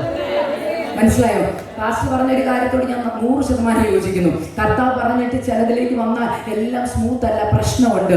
ഞാൻ ഇന്നലെ ഫ്ലൈറ്റ് കയറാൻ വേണ്ടി വൈകുന്നേരം എൻ്റെ വീട്ടിൽ നിന്ന് ഇറങ്ങുമ്പോൾ അതുവരെ ഒരു കുഴപ്പമില്ലായിരുന്നു. എൻ്റെ കുഞ്ഞുങ്ങൾക്ക് 2 പേർക്കും അതിശക്തമായ പനി. സ്കൂളിൽ നിന്ന് തിരിച്ചു വിട്ടു. സ്കൂളിന് വീട്ടിൽ വന്നിരിക്കുക, 102 ഡിഗ്രി പനിയുള്ള മോൻ, ഇട്ടിട്ട് പോരാൻ ഒരിച്ചിരി പ്രശ്നമാണ്, പ്രയാസമാണ്. പക്ഷെ ഞാൻ ഒരു കാര്യം ചെയ്തു. പ്രാർത്ഥനാ മുറിക്ക് ഒരു കഥ കടച്ചിട്ട് ഞാൻ ഉയരത്തിലേക്ക് കൈ ഉയർത്തിട്ട് പറഞ്ഞു, പിശാചേ, ദൈവം വാഗ്ദത്തം പറഞ്ഞിട്ട് ഞാൻ UK പോകുന്നതെങ്കിൽ എന്റെ കുഞ്ഞിനല്ല, സാഹചര്യങ്ങൾ എന്ത് പ്രതികൂലമാണേലും ദൈവം അയച്ച മിഷന് വേണ്ടി ഞാൻ പോയിരിക്കും. നിനക്ക് തടയാൻ പറ്റത്തില്ല. ഞാൻ തുറന്നു പറയുക, നിങ്ങൾ എപ്പോഴൊക്കെ പിശാചിന് നേരെ നിങ്ങളുടെ വാക്കാകുന്ന ആയുധം ആത്മാവി പറയുമ്പോൾ ഓർത്തോ, അവൻ തകർന്നിരിക്കും.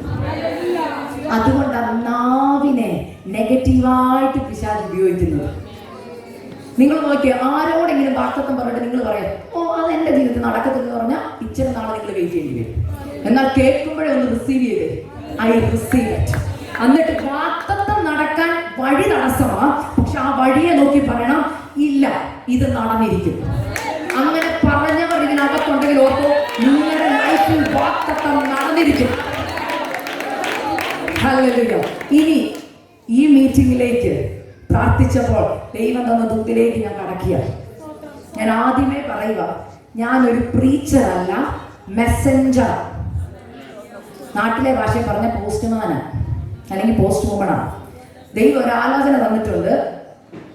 നമ്മൾ പോസ്റ്റ്മാൻ വന്ന ലെറ്റർ തന്നുള്ള ഗുണമല്ല, അതിനകത്ത് നെഗറ്റീവും കാണും, ഇഷ്ടമില്ലാത്തത് കാണും, ചിലപ്പോൾ ഫയർ ചെയ്തതായിരിക്കും അല്ലേ, ഇവിടെ നേരിട്ടായിരിക്കും തരുന്നത്, അല്ലെങ്കിൽ അല്ലേ റിജക്റ്റ് ആയെന്നുള്ള മറുപടിയൊക്കെ ആയിരിക്കാം, അല്ലെങ്കിൽ സന്തോഷമുള്ളതും കാണും അല്ലേ.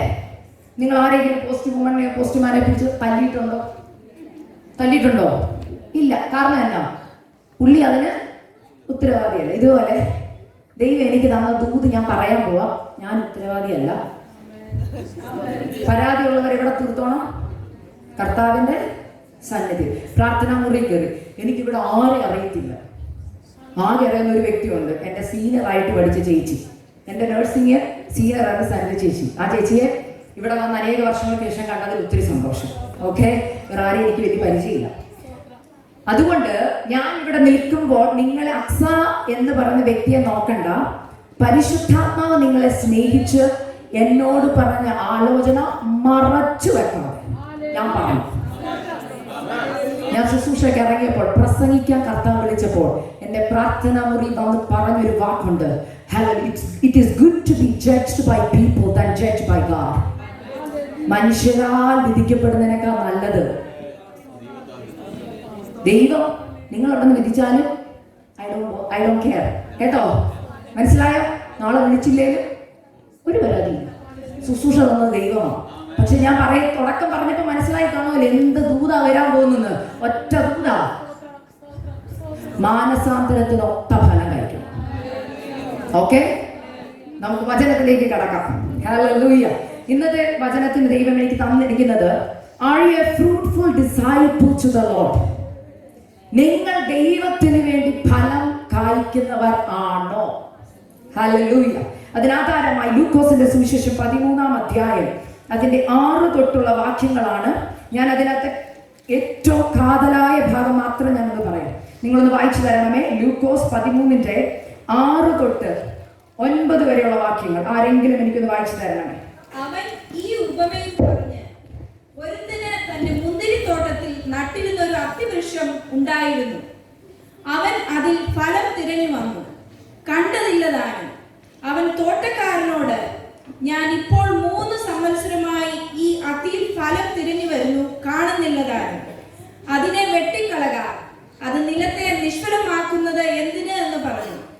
അതിന് അവൻ, കർത്താവേ, ഞാൻ അതിന് ചുറ്റും കിളച്ച് വളം ഇടുവോളം ഈ ആണ്ടുകൂടെ നിൽക്കട്ടെ, മേലാൽ കായ്ച്ചെങ്കിലോ ഇല്ലെങ്കിൽ വെട്ടിക്കളയാമെന്ന് ഉത്തരം പറഞ്ഞു. സിസ്റ്റർ, 8-ാമത്തെ വാക്യം ഒന്നുകൂടെ ഒന്ന് വായിക്കാം. അതിന് അവൻ, കർത്താവേ, ഞാൻ അതിന് ചുറ്റും കിളച്ച് വളം ഇടുവോളം ഈ ആണ്ടും കൂടെ നിൽക്കട്ടെ. യെസ്, ആർക്ക് സന്തോഷമില്ല. പക്ഷെ കർത്താവ് എന്നോട് പറഞ്ഞ ദൂത് ഞാൻ പറയാം, ഈ ആണ്ടും കൂടെ നിൽക്കട്ടെ. ഒരിക്കൽ കൂടി ഞാൻ റിപ്പീറ്റ് ചെയ്യുന്നു, ഈ ആണ്ടും കൂടെ നിൽക്കട്ടെ. രക്ഷിക്കപ്പെട്ടവരാവാം, സ്നാനപ്പെട്ടവരാകാം, റെഗുലറായിട്ട് ചർച്ചിൽ പോകുന്നവരാവാം, പക്ഷെ പരിശുദ്ധാത്മാവ് UK-യിലുള്ള ഇവിടെയുള്ള ദൈവമക്കളോട് പറയാ, ഈ ആണ്ടും കൂടെ നിൽക്കട്ടെ,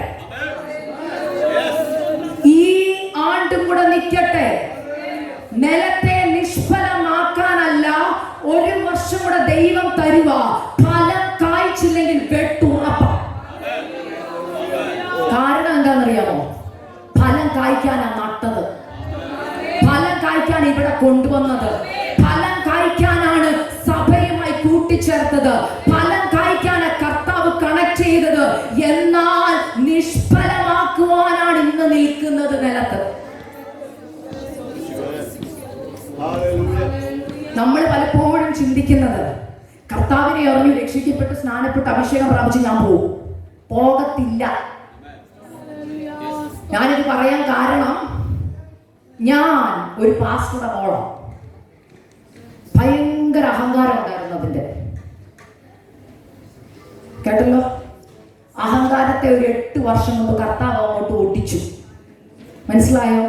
ഒട്ടിച്ചിട്ട് എന്നോട് പറഞ്ഞു, നീ ആരെന്ന് ഞാൻ കാണിച്ചു തരാമെന്ന് പറഞ്ഞു. അതുവരെയുള്ള അഹങ്കാരം എന്തായിരുന്നു അറിയോ? പാസ്റ്ററുടെ മോള, രക്ഷിക്കപ്പെട്ടു, സ്നാനപ്പെട്ടു, അഭിഷേകം പ്രാപിച്ചു. നിങ്ങൾ എല്ലാവരെക്കാളും കണ്ടോ വെള്ളമായിട്ട് വന്നുണ്ടോ? നിങ്ങളൊക്കെ കളറിട്ടുണ്ടല്ലേ വന്നെ? ഞാൻ കണ്ടോ വെള്ള, ഫുള്ള് വെള്ള, ഷൂ വരെ വെള്ളേ. അപ്പൊ നമ്മൾ ചിന്തിക്കുന്നത് എന്താ? ഞാൻ നിങ്ങളെക്കാളൊക്കെ പറ, ഓ നിങ്ങൾ അങ്ങനെയല്ല, ഞാൻ അങ്ങനെയല്ല. ഞാൻ എൻ്റെ കാര്യം പറഞ്ഞു, ഞാൻ അങ്ങനെയായിരുന്നു. പക്ഷെ കർത്താവ് എന്നെ അമേരിക്കയ്ക്ക് കൊണ്ടുവന്നിട്ട് എൻ്റെ അഹങ്കാരവും അഹംഭാവവും എല്ലാം അങ്ങോട്ട് ഉടച്ച് പണിതിട്ട് എൻ്റെ കയ്യിൽ ഈ ശുശ്രൂഷ ഏൽപ്പിച്ചിട്ട് പറഞ്ഞു, ഇതാണ് നീ പ്രസംഗിക്കേണ്ട പ്രസംഗം. ഞാൻ ആദ്യം അമേരിക്കയിലോട്ട് വന്നപ്പോൾ കർത്താവിനോട് ചോദിച്ചു, അമേരിക്ക ക്രിസ്ത്യൻ രാജ്യം, അവിടെ പോയി ഞാൻ എന്തോ വേല ചെയ്യാനാ? എവിടെയാ വേല? പുറത്താണോ അകത്താണോ? കർത്താവ് എന്നോട് പറഞ്ഞു, നിന്റെ വേല സഭയ്ക്കുള്ളിലാന്ന് പറഞ്ഞു. ഞാൻ ചോദിച്ചു, കർത്താവ് എവിടെ സഭയ്ക്കുള്ളിൽ? എന്നിട്ട് എന്നോട് പറഞ്ഞു, മാനസാന്തരത്തിന്റെ പ്രസംഗം പ്രസംഗിച്ചാൽ മതി. ഞാൻ പറഞ്ഞു, സഭയ്ക്കുള്ളിൽ എല്ലാവരും മാനസാന്തരപ്പെട്ടവരല്ലേ കർത്താവ്? കർത്താവ് പറഞ്ഞു, നിന്നെ പോലെ കുറെ പേര് അതിനകത്ത് ഇരിപ്പുണ്ട്. മനസ്സിലായോ? ഞങ്ങൾ ഇത്ര വർഷം, ഞങ്ങളുടെ അപ്പച്ചനും വലിയ ആളായിരുന്നു.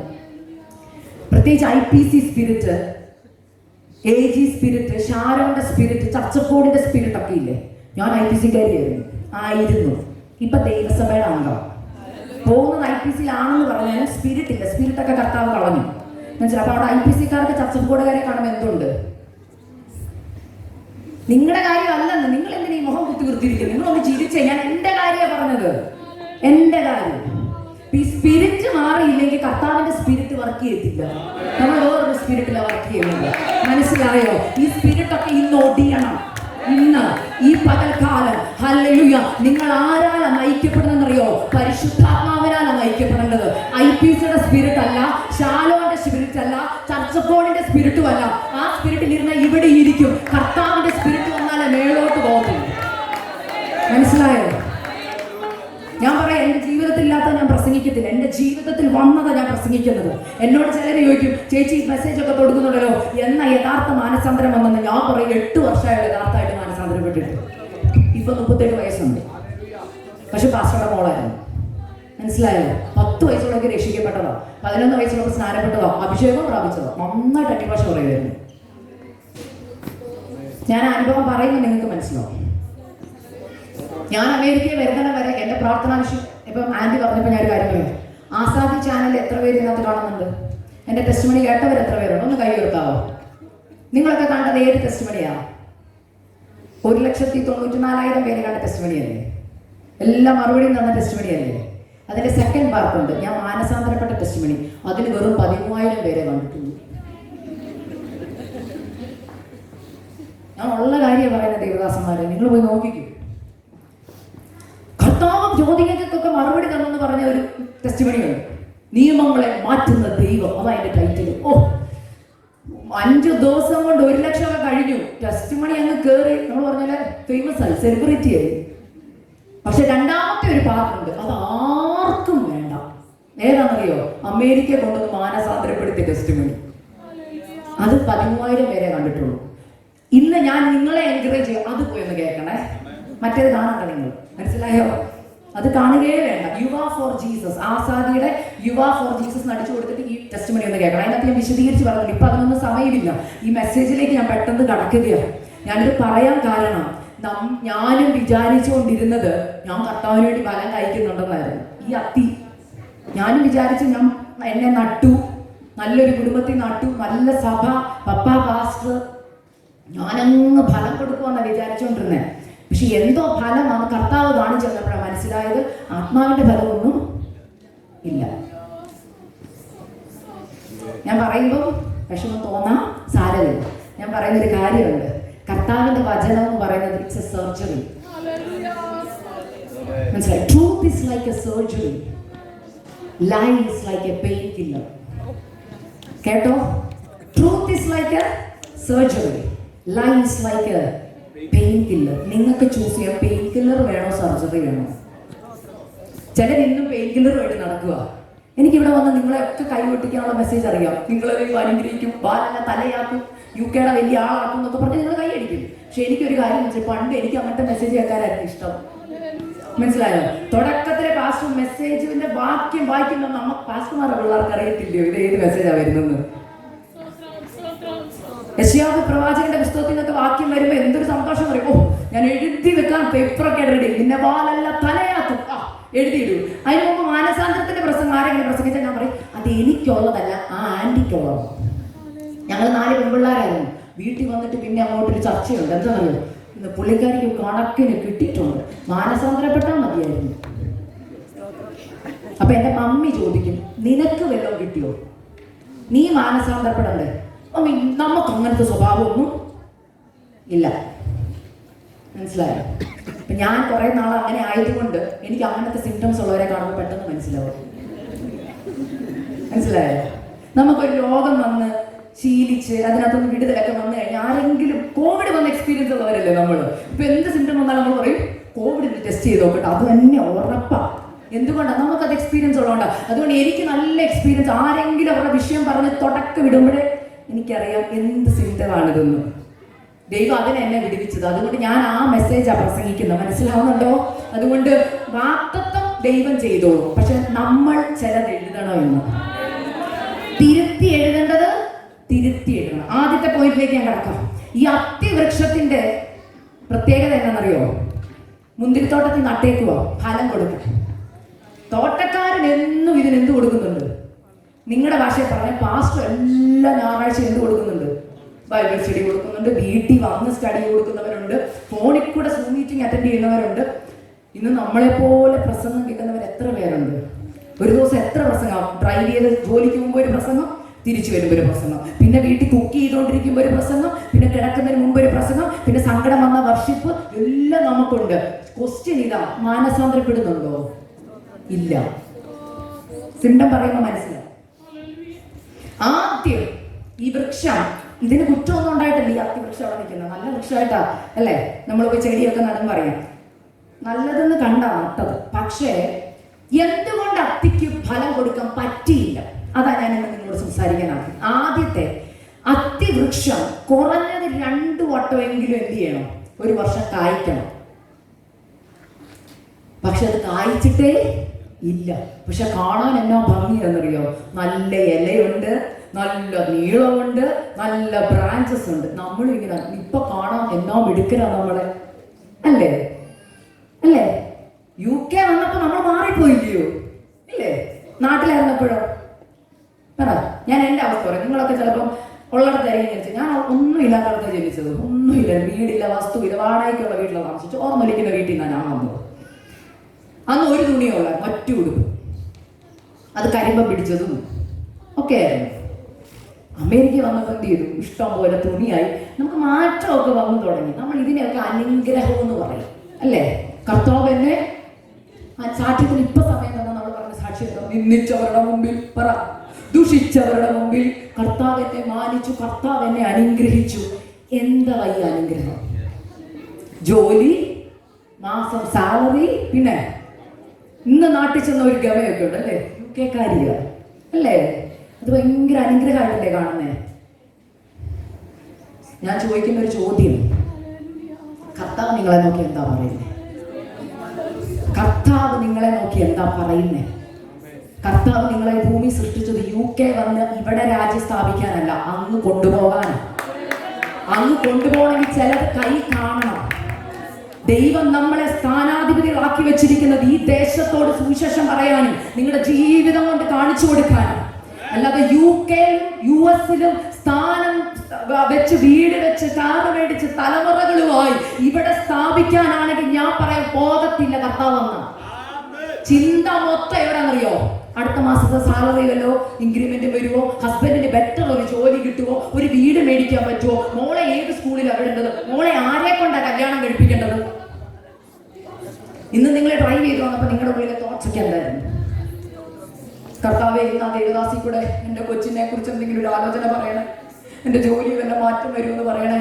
ഞാൻ പറയും ഇതിനെല്ലാം ദൂതുന്നുണ്ട്. നിങ്ങൾക്ക് എന്താ ഒറ്റ കാര്യം ചെയ്താൽ മതി, കർത്താവ് ഉദ്ദേശിക്കുന്ന ഒരു ഫലം കഴിച്ചാൽ മതി, ബാക്കി എല്ലാം ഇനി വരും. ഞാൻ എൻ്റെ ജീവിതത്തിൽ അത് പറയുന്നേ, എൻ്റെ ജീവിതത്തിൽ നിന്ന് ഇവിടെ പറയുക ഫലം കഴിക്കുന്നില്ല. ആദ്യത്തെ പോയിന്റ് ലാക്ക് ഓഫ് സൺലൈറ്റ്. സൂര്യപ്രകാശം ആവശ്യമായിട്ട് ഈ അത്തിക്ക് കിട്ടിയില്ല എന്ത് പറ്റും? ഫലം കൊടുക്കത്തില്ല. സൺലൈറ്റ് എന്ന് പറഞ്ഞാൽ ആത്മീക അർത്ഥത്തിൽ ദൈവത്തിന്റെ സാന്നിധ്യത്തെ കാണിക്കുന്ന, പ്രസൻസിനെ കാണിക്കുന്നു. നിങ്ങളിൽ എത്ര പേർ ദൈവസന്നിധിയിൽ ഇരിക്കാറുണ്ട്? കുറവല്ലേ? നമ്മൾ ശരിക്കും ദൈവത്തിന് കൊടുക്കുന്ന സമയം എപ്പോഴാണ്? എല്ലാം കഴിഞ്ഞ് അവസാനത്തെ 12 ആവുമോ? 12 അടുത്ത ദിവസം തുടങ്ങി. ഇന്നത്തെ ദിവസം ദൈവത്തോട് എന്ത് ചെയ്തില്ല, സംസാരിച്ചില്ല. പെട്ടെന്ന് ഓടിപ്പോട്ട് കർത്താവേ ഇന്ന് ഭയങ്കര തിരക്കായിരുന്നു, ജോലി ഉണ്ടായിരുന്നു, വന്നു പിള്ളേരുടെ കാര്യം, അച്ഛൻ്റെ കാര്യം എല്ലാം കഴിഞ്ഞപ്പോൾ സമയമില്ല. ഒന്നും തോന്നല്ലേ കേട്ടോ. ലാസ്റ്റ് 5 മിനിറ്റ് ഞാനിത് കിടന്നുറങ്ങുന്നു, എൻ്റെ അവസ്ഥ നീ അറിയുന്നു, എല്ലാം അങ്ങ് ഏറ്റേക്കണേ, ഞാൻ കിടക്കുക. നാളെ ഞാൻ പ്രാർത്ഥിച്ചോളാം, നാളെ അതിനേക്കാൾ വലിയ തിരക്കാം, അപ്പോഴും സമയമില്ല. അപ്പൊ ഈ ദൈവ സന്നിധിയിൽ ഇരിക്കാൻ സമയമില്ലാത്തതുകൊണ്ട് എന്തോ പറ്റുമെന്നറിയാമോ? സൺലൈറ്റ് കിട്ടുന്നില്ല, നമ്മൾ അറിയുന്നില്ല. നമ്മുടെ നോട്ടം പച്ചലയാണ്. കാര്യങ്ങളൊക്കെ ഈ പച്ചല എന്ന് പറയുമ്പോൾ, ഇനി ഞാൻ മുമ്പോട്ട് പോകുമ്പോൾ നിങ്ങൾ പച്ചല എന്ന് പറഞ്ഞാൽ നിങ്ങൾ കാണുന്ന അനുഗ്രഹങ്ങളില്ലേ, ഭർത്താവ്, മക്കള്, വീട്, കാറ്, ജോലി, ഇതൊക്കെ കേട്ടോ. ഇതൊക്കെ നിൽക്കുന്നോണ്ട് എന്ത് തോന്നി? കുഴപ്പമില്ല, മുമ്പോട്ട് അങ്ങനെ അങ്ങ് പോകാം, പച്ചലയുണ്ട്. എന്നാൽ പ്രസൻസ് ഓഫ് ദ ലോർഡ് നമ്മുടെ ലൈഫിൽ ഇല്ലെങ്കിൽ അപകടമാണ്. കോടാലി വെച്ചേക്കുക, വെട്ട് കിട്ടിയിരിക്കും. ഞാൻ ഈ ഒരു വർഷമായിട്ട് പ്രസംഗിക്കുന്ന കർത്താവിന്റെ വരവിനെ കുറിച്ചാണ് ഞാൻ എല്ലാവരോടും ചോദിക്കുന്ന പലപ്പോഴും ഉള്ള ഒരു ചോദ്യമുണ്ട്. നമ്മൾ എന്തിനെല്ലാം വിട്ടിറങ്ങി തിരിച്ചേ? ശരിക്കും എന്തിനാ നമ്മളെല്ലാം വിട്ടിറങ്ങി തിരിച്ചേ? നമ്മൾ പറയുന്നുണ്ട് എല്ലാം വിട്ടെന്നല്ലേ, ശരിക്കും നമ്മൾ വിട്ടിട്ടുണ്ടോ? നമ്മളെല്ലാം വിട്ടാണ് ഇറങ്ങി. ആകെ വിട്ടത് എന്നാണെന്നറിയോ? പള്ളി ഇല്ലേ? പള്ളി വിട്ടു. അതാ നമ്മൾ പറഞ്ഞത് എന്തോ വിട്ടെന്ന്. ഒന്നും വിട്ടിട്ടില്ല ഇപ്പോഴും. പിന്നെ നമ്മൾ പറയും ഒത്തിരി കഷ്ടത അനുഭവിച്ചു. എന്തോ നിങ്ങൾ ഉദ്ദേശിക്കുന്ന കഷ്ടത? ജോലി വലിയ സാധനമില്ല, അതാ കഷ്ടത. 10 മണിക്കൂർ ജോലി ഉണ്ടായിരുന്നത് സൂപ്പർവൈസർ 12 മണിക്ക് ബാക്കി, അത് കഷ്ടത. ഭയങ്കര കഷ്ടതയാ വാസ്തവ. ഇതാ കഷ്ടത. ഇന്നത്തെ ദൈവമക്കളുടെ കഷ്ടതയുടെ വാക്കാണ് ഞാൻ പറയുന്നത്. ഞാൻ ചോദിക്കുന്നത്, ശരിക്കും ഈ കർത്താവ് നമ്മളെ വിളിച്ച് വേർതിരിച്ച് ഇറക്കിയത് എന്തിനാണെന്നറിയാമോ? അങ്ങ് കൊണ്ടുപോകാൻ.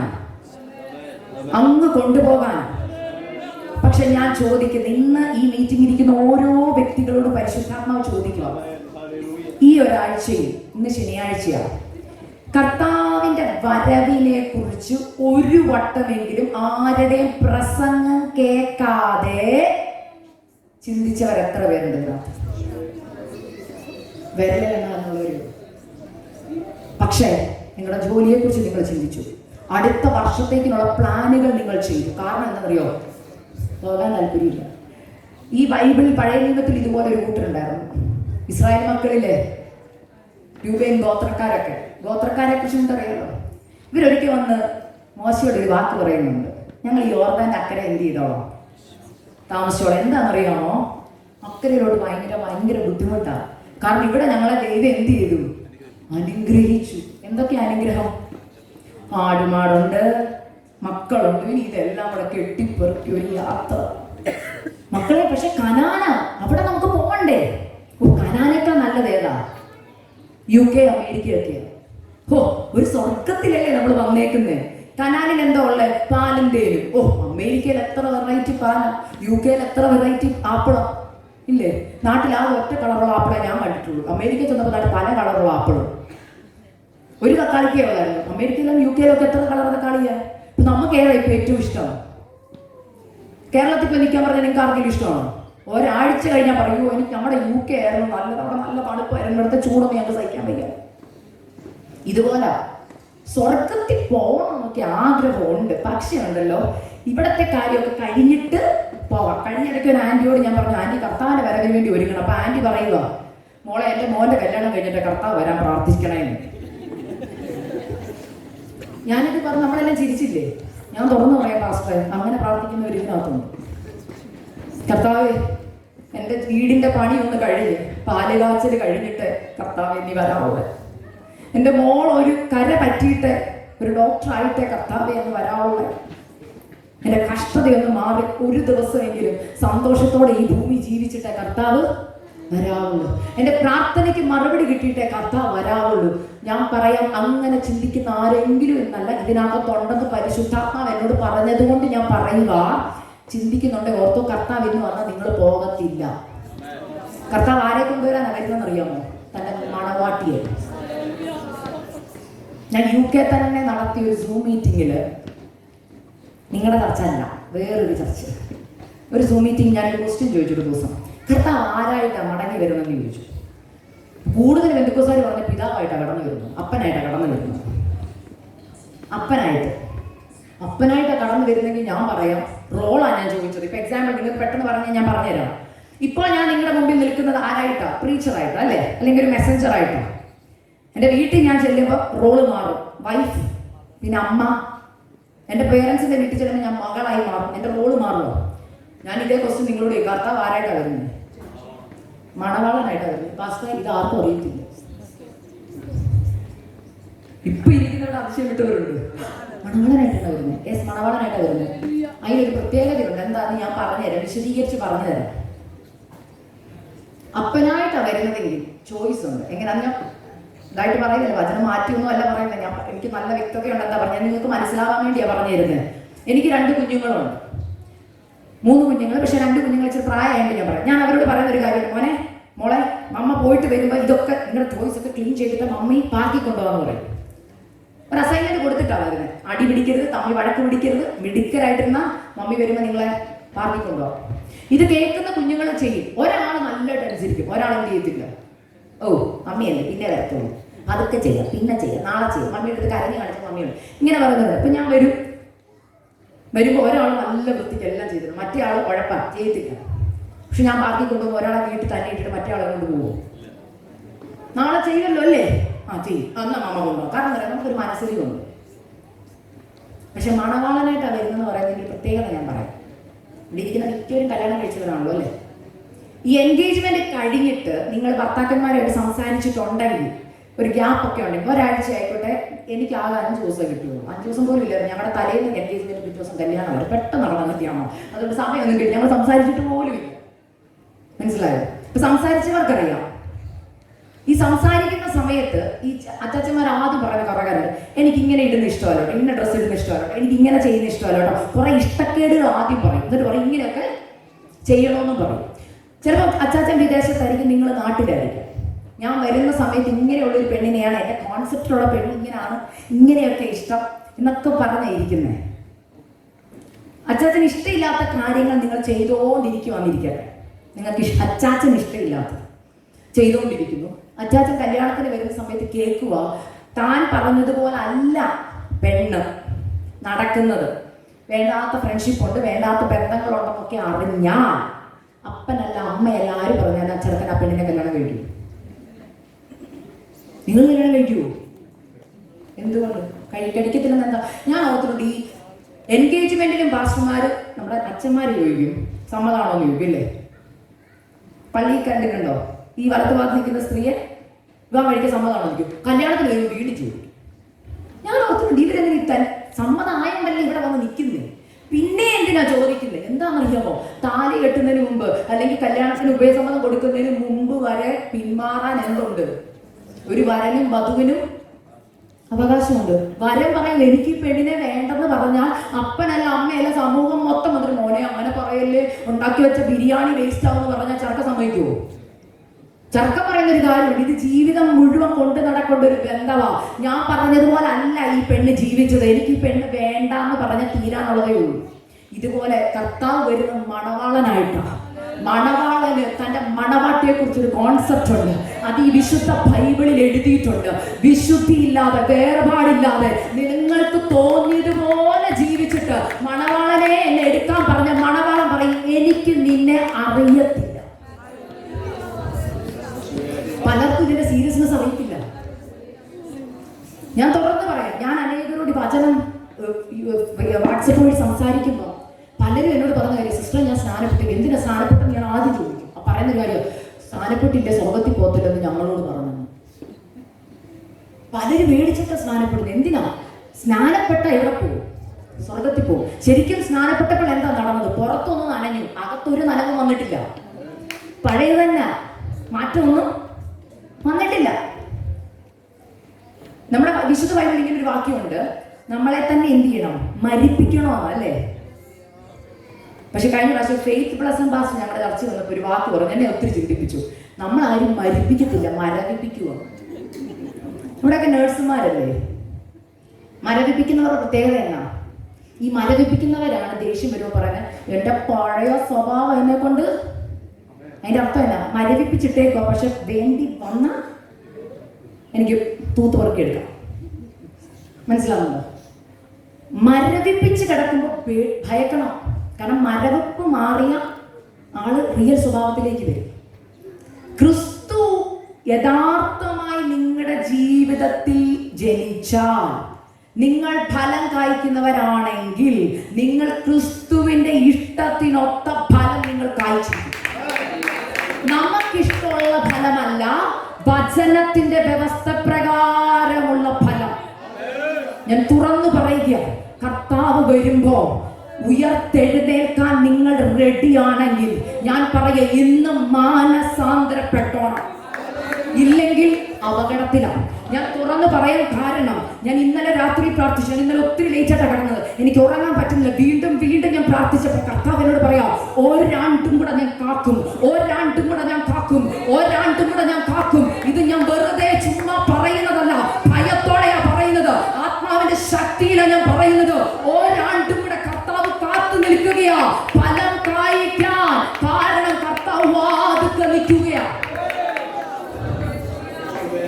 കർത്താവ് എന്റെ ജോലി കിട്ടിയിട്ട് വീസ പുതുക്കിയിട്ടെന്നല്ല, ഇന്ന് മാനസാന്തരപ്പെട്ടോണം. ഈ വചനം, നമ്മൾ ഇന്ന് വായിച്ച വചനത്തിന്റെ തൊട്ടു മുകളിൽ ഒരു വാക്യമുണ്ട്. നിങ്ങൾ കണ്ടായിരുന്നോ? 13:3. മാനസാന്തരപ്പെടാഞ്ഞ നിങ്ങൾ എല്ലാവരും അങ്ങനെ തന്നെ നശിച്ചു പോകുന്നതെന്ന് ഞാൻ നിങ്ങളോട് പറയുന്നു. മാനസാന്തരത്തിനൊത്ത ഫലം കായ്ച്ചില്ലെങ്കിൽ വെട്ടിക്കളയും ദൈവമക്കളെ. എനിക്ക് എന്റെ പപ്പായുടെ റെക്കമെൻഡേഷൻ അവിടെ പോയി നിൽക്കാൻ പറ്റത്തില്ല, മമ്മിയുടെ റെക്കമെൻഡേഷനിൽ പോയി നിൽക്കാൻ പറ്റത്തില്ല, ഇത്ര വർഷം ശുശ്രൂഷ ചെയ്തതിന്റെ പേരിൽ നിൽക്കാൻ പറ്റത്തില്ല. ഒറ്റ കണ്ടീഷൻ, ഞാൻ അവനവന് നിങ്ങളുടെ പ്രവർത്തിക്ക് അനുസരിച്ച പ്രതിഫലം തരുന്നത്. നമ്മൾ ഇന്ന് നിൽക്കുന്നതുണ്ടല്ലോ, കർത്താവ്, ഞാൻ ഇപ്പോഴും പറയാം, ഞാൻ പലപ്പോഴും പ്രാർത്ഥിക്കുമ്പോൾ എനിക്കറിയാം കർത്താവ് വാതുക്കെ നിൽക്കുക. The time has come. നമ്മൾ അവസാന നിമിഷത്തിലാണ് നിൽക്കുന്നത്, അല്ലാതെ മണിക്കൂറുകളില്ല. അതായത് മണവാട്ടി ഓൾറെഡി ഒരുങ്ങി റെഡി ആയിട്ട് നിൽക്കുക. അവസാനത്തെ ടച്ചപ്പിനുള്ള സമയമാണ്. അവസാനത്തെ ടച്ചപ്പിന്റെ കയ്യിൽ നിൽക്കുക. വസ്ത്രത്തെ കറ, ചുളുക്കം, പാട്ടം എന്തെങ്കിലും ഉണ്ടോ എന്ന് നോക്കേണ്ട സമയമായത്. സഭ മടങ്ങി വരണം. മാനസാന്തരത്തിനൊത്ത ഫലം കായ്ച്ചേ പറ്റൂ. ഞാനിത് ഭയത്തോടെ ഇന്ന് ഈ സഭയോട് വിളിച്ചു പറയുന്നത്. ഞാൻ എവിടെ പോയാലും കർത്താവിന്റെ പേരോട് ആ ദൂത് മാത്രമാണ് വരുന്നത്. ഞാനിത് പറഞ്ഞ് പെട്ടെന്ന് പോകുകയാണ്. Next, temperature variation. ഇവിടെ പറയാൻ പറ്റിയ മെസ്സേജ്, കാരണം UK മിക്കപ്പോഴും മഞ്ഞല്ലേ. ഞാൻ കഴിഞ്ഞ ദിവസം ഗ്രേസിയാൻ്റെ ചോദിച്ചു, ഇവിടെ കരിയാപ്പ വളരുമെന്ന് ചോദിച്ചു. അപ്പോൾ ആൻറ്റി പറഞ്ഞു, മോളെ പിടിക്കത്തില്ല, ഞങ്ങൾ കരിയാപ്പയുടെ നാട്ടിൽ നിന്നാണ് വരുന്നത്, ഫ്ലോറിഡ. നമ്മുടെ അവിടെ ഭയങ്കര ചൂടാണ്, എല്ലാ കൃഷിയുണ്ട്, കേരളമാണ്. അപ്പം ആൻറ്റി പറഞ്ഞു, മോളെ ഇവിടെ പിടിക്കത്തില്ല, തണുപ്പാ. തണുപ്പാ, ശീതവാനും അല്ല ഉഷ്ണവാരനുണ്ട്. നമുക്ക് തണുപ്പായി ഇഷ്ടം. കാരണം പുതച്ചു മൂടി എവിടെ കിടക്കാം? ജോലിയില്ലാത്തപ്പോൾ വീട്ടിലേ കിടക്കാം. ആത്മീകത്തിൽ ഈ തണുപ്പ് കയറിയിട്ടുണ്ട്. ആരെങ്കിലും ഒക്കെ ഒന്ന് ഫോഴ്സ് ചെയ്യുന്നില്ല ചർച്ച വരാൻ. ഭയങ്കര റൈഡ് കിട്ടിയാൽ എവിടെ വരാം പറ. പക്ഷെ ഞാൻ ചോദിക്കുന്നത്, ഒരു കല്യാണം ഇവിടെ നടന്നിരുന്നെങ്കിലോ? ഇന്ന് ഒരാളുടെ കല്യാണം വന്നിരിക്കട്ടെ, നമ്മളെ ആരെങ്കിലും റൈഡ് കയറണോ? നമ്മൾ വിളിച്ച് റെഡിയാവും. ഇത് പാസ്റ്ററും ആൻറ്റിയും കോർഡിനേറ്ററും ഒക്കെ റെഡി ആക്കുന്നത് എന്തുകൊണ്ടാണെന്നറിയാമോ? നമുക്ക് അത്രേ ഉള്ളൂ പറ, ചൂട്. നമ്മളിപ്പോഴും തണുത്തിരിക്കുക. നമുക്ക് ആവേശമില്ല, ആവേശം ഒട്ടുമില്ല. കർത്താവിന്റെ വരവിനെ കുറിച്ച് പറയുമ്പോൾ എത്ര പേരാണ് ഉള്ളിൽ ആ പ്രാണപ്രിയനെ കാണാനുള്ള ഉത്സാഹമുണ്ടോ? അങ്ങനെ അറിയാം നിങ്ങൾ ശീതവാനാണോ ഉഷ്ണവാനാണോ. കർത്താവിന്റെ വരവിനെ കുറിച്ച് പറയുമ്പോൾ ഒരു കൈ ഉയർത്തി സ്തോത്രം പോലും പറയുന്നില്ലെങ്കിൽ ഞാൻ പറയാം പോക്കാം, പോക്കാം, റെഡി ആയിട്ടിരുന്നോ, പോക്കാം. കാരണം കർത്താവ് ചുമ്മാ എല്ലാവരെയും കൊണ്ടുപോകത്തില്ല. ഇവിടെ ആരാധിക്കാൻ ബുദ്ധിമുട്ടുള്ളവർ അവിടെ പോയി എന്തെടുക്കാൻ പോവാ? ഞാൻ UK പോരാൻ നേരത്തെ എന്നോട് എല്ലാവരും ചോദിച്ചു, പരിചയമുള്ള ആരുടെയെങ്കിലും കൂടെ അവിടെ താമസിക്കുന്നതെന്ന്. നമ്മൾ ഒരു പരിചയമില്ല. പിന്നെ ഞങ്ങൾ സംസാരിച്ചുള്ള കണ്ടിട്ട് പോലുമില്ല. എയർപോർട്ടിൽ വന്നു കണ്ടപ്പോഴേ ഞങ്ങൾക്ക് മനസ്സിലായി. കാരണം ആന്റിയുടെ വരവ് കണ്ടപ്പോൾ എനിക്കറിയാം അതാ ഗ്രേസി ആന്റി. കാരണം എന്നെ കണ്ടപ്പോൾ ഗ്രേസി ആന്റിക്ക് മാത്രമേ ആ എയർപോർട്ടിൽ ചിരിയുള്ളൂ, വേറെ ആർക്കും ചിരിയില്ല. ആർക്കും എന്നെ കണ്ട് ചിരിക്കേണ്ട കാര്യമില്ല. മനസ്സിലായോ? മണവാട്ടി റെഡി ആയിട്ടിരുന്ന കർത്താവിന്റെ ആഹ്ലാദം കേൾക്കുമ്പോൾ മണവാട്ടിക്ക് അറിയാം കർത്താവ് എഴുന്നേറ്റു, സിംഹാസനത്തിൽ നിന്ന് എഴുന്നേറ്റു. എന്നെ കൊണ്ട് ആ ചലനം ഉള്ളിന്റെ ഉള്ളിൽ നടക്കും. ദൈവദാസിമാർ വചനം പറയുമ്പോൾ അവർക്ക് അടങ്ങിയിരിക്കാൻ പറ്റത്തില്ല. അവർക്കറിയാം പ്രാണപ്രിയം വരാറായി, എന്റെ കഷ്ടത തീരാറായി, പ്രതികൂലങ്ങൾ തീരാറായി. ഇനി ഞാൻ യുഗായുഗം എന്റെ പ്രാണപ്രിയന്റെ കൂടെ കഴിയുമെന്ന്. ആ ചലനം ഉള്ളിലില്ലെങ്കിൽ ഓർത്തോ അപകടത്തിലേക്കാ പോക്ക്. ഈ അപകടം എന്ന് പറയുമ്പോഴേ പണ്ടൊക്കെ സഭകളിൽ നരകത്തെ കുറിച്ച് പ്രസംഗിക്കുമ്പോൾ ഒത്തിരി പേര് രക്ഷിക്കപ്പെടുമായിരുന്നു. അതറിയാമോ? ഇപ്പൊ ഞാൻ നരകത്തെ കുറിച്ച് പറഞ്ഞ ഇവിടെ പലരും രക്ഷിക്കപ്പെടും. കാരണം എന്താണെന്നറിയോ? പലരും സ്വർഗത്തിൽ പോകുന്ന എന്തിനാണെന്നറിയോ? നരകം പേടിച്ച.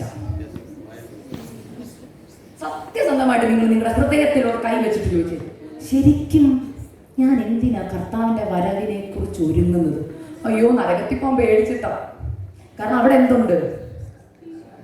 തീയ്, പിന്നെ കെടാത്ത തീയും ചാകാത്ത പുഴുവും. അതുകൊണ്ട് ഞാൻ എവിടെ പോകണം? സ്വർഗത്തിൽ പോകണം. ഗൾഫിൽ പോകണോ അമേരിക്ക പോകണോ? അമേരിക്ക പോയോ? ഗൾഫിൽ എന്തോ അയ്യോ മുഴുവൻ മരുഭൂമിയാ. പിന്നെ ഗതികേട് കൊണ്ട് ഗൾഫിൽ പോയി പെടുന്നവരും ഉണ്ട് അല്ലേ? ഇതുപോലെ പലരും സ്വർഗം ചൂസ് ചെയ്യുന്നത്. എന്തോ അതിന് ചെയ്യണം? സ്വർഗത്തിൽ പോകാൻ എന്നാ ചെയ്യണം? സ്നാനഘട്ടം ആണോ? എന്നാ ഞാൻ മുങ്ങിയേക്കാം. എപ്പം മുങ്ങണോ? റെഡിയാ. പക്ഷെ ബൈബിളിൽ വെളിപ്പാട് പുസ്തകം വായിക്കുമ്പോൾ അറിയാം, അവിടെ പറഞ്ഞു ഞാൻ നിന്റെ പ്രവൃത്തി അറിയുന്നു. അവിടെ പറയാ നിന്നെ ഞാൻ ഉമിണ്ണ് കളയൂന്ന്. ഉമിണ്ണ് കളയാന്ന് പറഞ്ഞ എന്താണെന്ന് സിമ്പിളായിട്ട് ഞാൻ പറയാം. കാർക്കിച്ച് തുപ്പിയിട്ടുണ്ടോ നിങ്ങൾ? നോർത്ത് നോക്കിക്കേ. ഇത്രയും നാളും കൊട്ടിപ്പാടിയതാ, ഇത്രയും നാളും ചർച്ച വന്നതാ. കർത്താവ് പറയും ഉമ്മിണ്ണ കളയൂന്ന. മാനസാന്തരത്തിനുള്ള ഫലം കായ്ച്ചില്ലെങ്കിൽ, ആദ്യ സ്നേഹത്തിലേക്ക് സഭ മടങ്ങി വന്നില്ലെങ്കിൽ, നീ നിൽക്കുന്ന സ്ഥാനത്ത് നിന്നെ നീക്കിക്കളയും. നമ്മൾ പുറമെ നോക്കി വിധിക്കും. എങ്ങനെയാണെന്നറിയാമോ? ഞാൻ വിധിച്ചിട്ടുള്ളത് അതുകൊണ്ട് എനിക്കറിയാം. ഞാനും വിചാരിച്ചുകൊണ്ടിരുന്ന വെള്ളം ഇടുന്നവരാ വിശുദ്ധന്മാരെന്നാ. ഞാൻ വിചാരിച്ചുകൊണ്ടിരുന്ന കൈ കൊട്ടി പാടുന്നവരെ വിശുദ്ധന്മാരെന്നാ. ഞാൻ വിചാരിച്ചുകൊണ്ടിരുന്ന ഉറക്ക സ്തോത്രം പറയുന്നവര് വിശുദ്ധന്മാരെന്നാ. എന്നാൽ പരിശുദ്ധാത്മാവ് എന്നെ മാനസാന്തരപ്പെടുത്തിയപ്പോൾ എന്നോട് പറഞ്ഞു, ഞാൻ ഹൃദയത്തെ നോക്കുന്നത്. ഞാൻ ഹൃദയത്തെ നോക്കുമ്പോൾ ഞാൻ വസിക്കുന്ന ഹൃദയം അത് വെളിച്ചമുള്ള ഹൃദയമായി മാറും. ഈ വെളിപ്പാട് പുസ്തകമൊക്കെ വായിച്ചാണ്ടല്ലോ ജനം ഭയക്കും, മാനസാന്തരപ്പെട്ടിരിക്കും. ആദ്യ സ്നേഹം എന്നൊക്കെ പറഞ്ഞ എന്തോ അതേ മക്കളെ നിസ്സാരമായിട്ട് കാണരുത്. ടെമ്പറേച്ചർ വേരിയേഷൻ ഇവിടെ പറയുന്നത് ഞാൻ പറഞ്ഞല്ലോ, കാലാവസ്ഥയുടെ വ്യതിയാനം. തണുപ്പ് കൂടിയ പ്രശ്നമാ. തണുപ്പ് കൂടിയ കായ്ക്കാൻ പറ്റത്തില്ലെന്ന്. പെട്ടെന്ന് പോവാം, സമയമില്ല. എനിക്ക് ഇതുകൂടി പറഞ്ഞേ പറ്റൂ. Next, improper watering. കൂടുതൽ വെള്ളം അല്ലെങ്കിൽ പ്രോപ്പറായിട്ട് വെള്ളം കിട്ടാതെ വരിക. കൂടുതലും വെള്ളം ഒഴിക്കാൻ മറന്നു പോകുന്ന അവസ്ഥ. അതായത് വെള്ളം കിട്ടുന്നില്ല, വെള്ളം ഒഴിക്കുന്നത് കൊണ്ട് പക്ഷെ അങ്ങോട്ട് എന്ത് ചെയ്യത്തില്ല, പോകത്തില്ല. മനസ്സിലായോ? ഓ, ഇത്രയൊക്കെ ബൈബിൾ വായിച്ചാൽ മതി, ഇത്രയൊക്കെ പ്രാർത്ഥിച്ചാൽ മതി. ഞാൻ എന്നെ തന്നെ പറയുന്നൊരു കാര്യം ഉണ്ടായിരുന്നു. I was a cheque list Christian. ഞാൻ 30 വയസ്സ് വരെ ഒരു ചെക്ക് ലിസ്റ്റ് ക്രിസ്ത്യനായിരുന്നു. ചെക്ക് ലിസ്റ്റ് ക്രിസ്ത്യൻ്റെ പ്രത്യേകത എന്നാണെന്നറിയോ? നമുക്കൊരു ചെക്ക് ലിസ്റ്റ് ഉണ്ട്. സൺഡേ ആരാധനയ്ക്ക് പോയി, രാവിലെ എഴുന്നേറ്റ് പ്രാർത്ഥിച്ചു. എത്ര മണി? 2 മണിക്കൂർ. ഓ, ബൈബിൾ വായിച്ചോ? പിന്നെ 2 അധ്യായം, പഴയ നിയമത്തിൽ നിന്ന് പുതിയ നിയമത്തിൽ നിന്ന് പ്രോവേർബ്സും. ഓക്കെ, പിന്നെ എല്ലാ മീറ്റിങ്ങിനും മുടങ്ങാതെ പോയിട്ടുണ്ട്. ഓ, അങ്ങനെ നോക്കുവാണെങ്കിൽ എനിക്കായിരിക്കും ഇവിടെ ഏറ്റവും കൂടുതൽ അവാർഡ് കിട്ടുന്നത്. കാരണം എല്ലാ മീറ്റിങ്ങിനും ഞങ്ങളുടെ പപ്പ കൊണ്ടുപോകും. മീറ്റിങ്ങിന്റെ തസ്തികയിലാണ് സ്വർഗത്തിൽ എൻട്രൻസ് എങ്കിൽ ഞാൻ ആദ്യം പോകും. കാരണം പാസ്റ്ററുടെ മക്കളായ എല്ലാ മീറ്റിങ്ങും അറ്റൻഡ് ചെയ്യണം. അപ്പൊ ഞാൻ പറഞ്ഞല്ലോ, ഞാൻ വിചാരിച്ചുകൊണ്ടിരുന്നത് ഞാൻ പെർഫെക്റ്റ് ആണ്, ചെക്ക് ലിസ്റ്റ് ക്രിസ്ത്യൻ ആയിരുന്നു. എന്നോട് ചോദിക്കാൻ മോൾ എന്തിനാ പ്രാർത്ഥിക്കുന്നു ചോദിച്ചാൽ, പ്രാർത്ഥിച്ച് എഴുന്നേറ്റ് വരുമ്പോൾ എന്തോ ഒന്ന് ചെയ്ത് തൃപ്തിയാണ്. എന്ന് വെച്ചാൽ എന്റെ തൃപ്തിക്കാണ് ഞാൻ പ്രാർത്ഥിക്കുന്നത്. മനസ്സിലായി? 2 മണിക്കൂറൊക്കെ പ്രാർത്ഥിച്ചിറങ്ങി വരുമ്പോൾ ഒരു ലോകം കീഴടക്കിയ സന്തോഷമാണ്. കർത്താവ് എന്നോട് പറഞ്ഞു, ആ പ്രാർത്ഥന ഞാൻ പ്രസാദിക്കുന്നില്ല, നീ എനിക്ക് പ്രസാദമായോ എന്ന് നോക്കേണ്ടത്. കർത്താവിന് പ്രസാദമായെന്ന് എങ്ങനെ അറിയുമെന്നറിയാവോ? ആ പ്രാർത്ഥനയിൽ വാക്കുകൾ കാണത്തില്ല. ഞാൻ തുറന്നു പറയുന്നു, നീ പ്രാർത്ഥന മുറി കയറുമ്പോൾ ഹന്ന കരഞ്ഞതുപോലെ നീ കരയും. അവിടെ വാക്കുകളൊന്നും വരത്തില്ലെന്ന്, നീ പോർ ഔട്ട് ആവുമെന്ന്, നീ തകരുമെന്ന് നാന്റി പറഞ്ഞില്ലേ? ആ മഗ്ദലക്കാരത്തി മറിയ, അവൾക്ക് ഏറ്റവും വിലപ്പെട്ടത് കർത്താവിന്റെ കാൽക്ക കൊണ്ട് ഒടച്ചെന്ന് പറഞ്ഞു കേട്ടില്ലേ? അവിടെ ഒഴുക്കപ്പെടുമായിരുന്നു. അവൾ ദൈവസന്നിധി ചെല്ലുമ്പോ പറയും, കർത്താവേ, ഞാൻ ആരാണെന്ന് എനിക്കറിയാം, അങ്ങയുടെ സന്നിധി കൊണ്ടുവരാൻ എനിക്കൊന്നുമില്ല, ഞാൻ എവിടെ കിടന്നവളാണെന്ന് എനിക്കറിയാം. ഞാൻ കുടുംബത്തിന്റെ അവസ്ഥയല്ല പറയുന്നേ, ദാരിദ്ര്യത്തിന്റെ അവസ്ഥയല്ല പറയുന്നത്. നമ്മുടെ ഐഡന്റിറ്റി എന്തായിരുന്നറിയോ? പാപികളും ദോഷികളും. ഒരു കണ്ണിന് മനസ്സിന് തോന്നാത്തൊരു കാലം. നരകത്തിലേക്ക് നേരെ പാസ്പോർട്ട് എടുത്ത് ടിക്കറ്റ് എടുത്ത് പോകുമായിരുന്നു. അവിടെ നിന്ന് കർത്താവ് ഒന്ന് പിടിച്ചെടുത്തിട്ട് എന്റെ രാജ്യത്തേക്ക് കൊണ്ടുപോകാമെന്ന് പറഞ്ഞ് സ്വന്തം ജീവൻ കൊടുത്ത് നമ്മളെ വീണ്ടെടുത്തതാ. ഇനി എന്തോ കർത്താവ് ചെയ്തു തരാനുള്ളത്? ഇന്ന് പലരുടെ പ്രാർത്ഥന എന്താണെന്നറിയോ? കർത്താവേ, എന്നെ എന്താ സ്നേഹിക്കാത്ത, എന്റെ പ്രാർത്ഥനയ്ക്ക് എന്താ മറുപടി തരാത്ത? ഈ പ്രാർത്ഥനയ്ക്ക് മറുപടി കിട്ടാത്തവർ, നിങ്ങളോടൊരു ദൂതി ഞാൻ പറയുക. പലരുടെയും സങ്കടം അതാണ്. രോഗത്തിന് വേണ്ടി പ്രാർത്ഥിച്ചിട്ട് ഇതുവരെ ഹീലിംഗ് ഒന്നും നടന്നിട്ടില്ല. ഞാൻ ഒത്തിരി പ്രാർത്ഥനാ സന്നിധിയിൽ പരാതി പറഞ്ഞിട്ടുണ്ട് ദൈവത്തോട്. യേശുപ്പ, അങ്ങ് എന്നെ സ്നേഹിക്കുന്നതല്ലേ, എനിക്ക് എന്താ മറുപടി തരാത്ത? വർഷം ഇത്രയാ, എന്താ മറുപടി തരാത്ത? കർത്താവ് ചോദിച്ചൊരു കാര്യം, ഇതിന് മറുപടി തന്നാൽ നീ കൂടുതൽ എന്നെ സ്നേഹിക്കുവോ? പറ, സ്നേഹിക്കുവോ? ഒരിക്കലും ഇല്ല. നമ്മളതാണ് കർത്താവിൻ്റെ അടുത്ത് കണ്ടീഷൻ വരുമോ? കർത്താവ്, എനിക്ക് ഈ പ്രാർത്ഥനയ്ക്കുള്ള മറുപടി തന്നാൽ ഞാൻ എന്ത് ചെയ്തോളാം? എല്ലാ പ്രാർത്ഥനയ്ക്കും പൊക്കോളാം, ഞാൻ ദൈവസന്നിധി കൂടുതൽ ഇരുന്നോളാം. തോന്നല അതും മേടിച്ച് കൈ വെച്ചിട്ട് പിന്നെയും കർത്താവിൻ്റെ പറയും, കർത്താവേ, സിറ്റുവേഷൻ പിന്നെയും മോശം കേട്ടോ, ഈ പ്രാവശ്യം കൊണ്ട് അങ്ങ് ക്ഷമിക്കുക, അടുത്ത പ്രാർത്ഥനയ്ക്ക് മറുപടി തരുവാണെങ്കിൽ ഞാൻ കൂടുതൽ ഇരിക്കാം. കർത്താവിന് അറിയില്ല, ഇതാ വളവും വെള്ളവും കിട്ടുന്നുണ്ട് ഈ അത്തിക്ക്. മനസ്സിലാവുന്നുണ്ടോ? ചോദിക്കുന്നതിനൊക്കെ മറുപടി അപ്പം കിട്ടുന്നത് കൊണ്ട് ഉള്ളി അങ്ങ് നിൽക്കുക നിലത്ത്.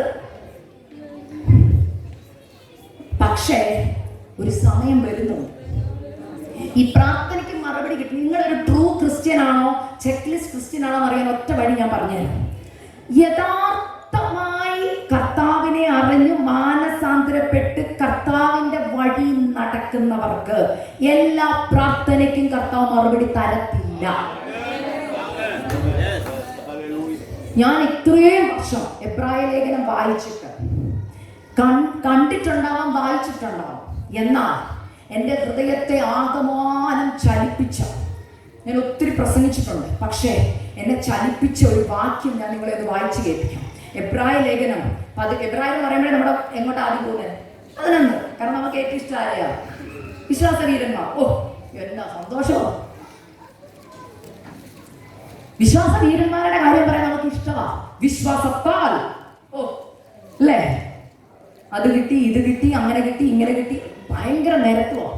എന്നാൽ ആരും കാണാതെ കിടക്കുന്ന ഒരു വചനമുണ്ട് കേട്ടോ.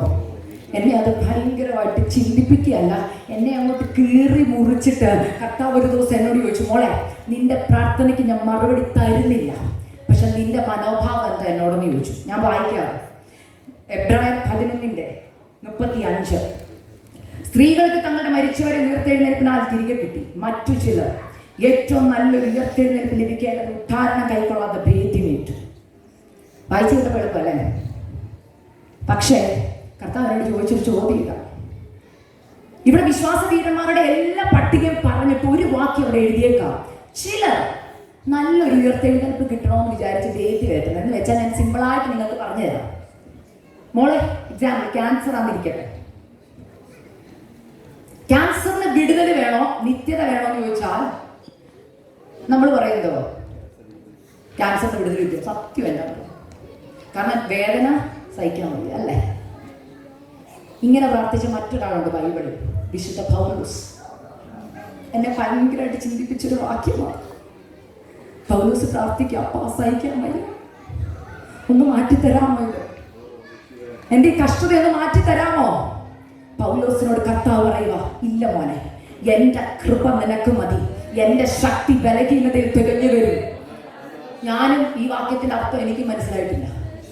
ഒരു ദിവസം ഞാൻ പറഞ്ഞു, എന്റെ കഷ്ടതയുടെ സമയം ഞാൻ പറഞ്ഞില്ലേ, കുഞ്ഞിനെ എനിക്ക് വയ്യാഴിക വന്ന സമയം, അന്ന് ഈ വചന കർത്താവ് എനിക്ക് തന്നത്. ഈ വർഷം എനിക്ക് കിട്ടിയ കുറുവാക്കി അതാ ദൈവദാസ, എന്റെ കൃപ നിനക്ക് മതി, എന്റെ ശക്തി ബലഹീനതയിൽ തികഞ്ഞു വരുമെന്ന്. അപ്പൊ കർത്താവ് പറയാ, പ്രാർത്ഥനയുടെ മറുപടി നീ ഉദ്ദേശിക്കുന്നത് പോലെ ഞാൻ തരുന്നില്ല, പകരം കൃപ തരാമെന്ന്. അപ്പൊ ഞാൻ പറഞ്ഞു, കൃപ വേണ്ട, ഓക്സിജൻ മതി. കൃപ വേണ്ട, ഓക്സിജൻ മതി. പിന്നെ എനിക്ക് മനസ്സിലായി കൃപ എന്നതാണ്. മനസ്സിലാക്കി കഴിഞ്ഞപ്പോൾ ഇപ്പൊ ഞാൻ പറഞ്ഞു, കർത്താവേ ഒന്നും തന്നില്ലേ, കൃപ മതി, അതിന് ഭയങ്കര ശക്തിയാ. ഞാൻ പറയാൻ കാരണം, ഞാൻ പ്രാർത്ഥന മുറി കർത്താവിനോട് ചോദിച്ചു, കാരണം ഈ പൗലോസിനോട് ഇത് പറഞ്ഞിട്ട് പിന്നെ പൗലോസ് ഈ വിഷയം പ്രാർത്ഥിച്ചിട്ടില്ലേ? ഇല്ല. കാരണം പൗലോസിന്റെ കൃപ എന്താണെന്ന് അറിയാം. നമ്മൾ ആ പൗലോസിക്ക് ചോദിക്കും, കർത്താവേ നിങ്ങളെല്ലാം ഒരു നിമിഷം പൗലോസ് ആയിട്ട് ചോദിച്ചേ, എന്തുകൊണ്ട് പറഞ്ഞു പ്രാർത്ഥനയ്ക്ക് മറുപടി തരത്തില്ല, ഹീലിംഗ് തരത്തില്ല, പകരം കൃപ തരാമെന്ന്? കർത്താവിന്റെ മറുപടി ഇതായിരുന്നു. എന്നോട് പറഞ്ഞതാ പരിശുദ്ധാത്മാവ്, പൗലോസേ നീ സാധാരണ ഒരു മനുഷ്യനാണ്, പക്ഷെ നിനക്ക് പറയാൻ ഒത്തിരി ക്വാളിഫിക്കേഷൻ ഉണ്ട്. ഗമാലിയലിന്റെ പാഠമെടുത്ത് ഇന്ന് പഠിച്ചതാ അല്ലേ? ഭയങ്കര സ്കോളർഷിപ്പ് ഉള്ള ആളാ, അല്ലെങ്കിൽ ഒത്തിരി ഡിഗ്രി ഒക്കെ ഉണ്ട്, ധനാഠ്യനാ, എല്ലാം ഉണ്ട്. പക്ഷെ നീ ഇതെല്ലാം വേണ്ടെന്ന് വെച്ചാൽ എന്നെ അനുഗമിച്ചില്ലേ? ഒരു ശിഷ്യന്മാർക്കും കിട്ടാത്തൊരു പദവി നിനക്ക് കിട്ടിയിട്ടുണ്ട്. എന്താണെന്നറിയോ? 3-ാം സ്വർഗത്തോളം എടുക്കപ്പെട്ടു. കർത്താവിന് നേരിട്ട് പ്രാപിച്ചു, കണ്ടു, പ്രാപിച്ചു, നമുക്ക് തന്നു.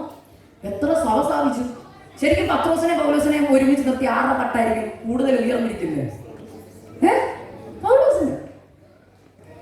പൗലോസിനെ പറഞ്ഞിട്ടില്ല, അപ്പോസ്തലന്മാരെ താൻ എന്തോ ശ്രേഷ്ഠനായിട്ട് കാണാം. ഇത്രയും കർത്താവിന് വേണ്ടി ചെയ്തിട്ട് പൗലോസ് ഒരു കാര്യമല്ലേ കർത്താവിനോട് ചോദിച്ചിട്ടുള്ളൂ? ശരിക്കും നമ്മൾ പൗലോസിന്റെ ലേഖനങ്ങൾ വായിച്ച ഒറ്റ റിക്വസ്റ്റ് അല്ലേ പൗലോസ് ചെയ്തിട്ടുള്ളൂ? നമ്മളാണെങ്കിലും ചോദിക്കും, കർത്താവ് എന്നെ അനീതിയോ കാണിക്കുന്നത്?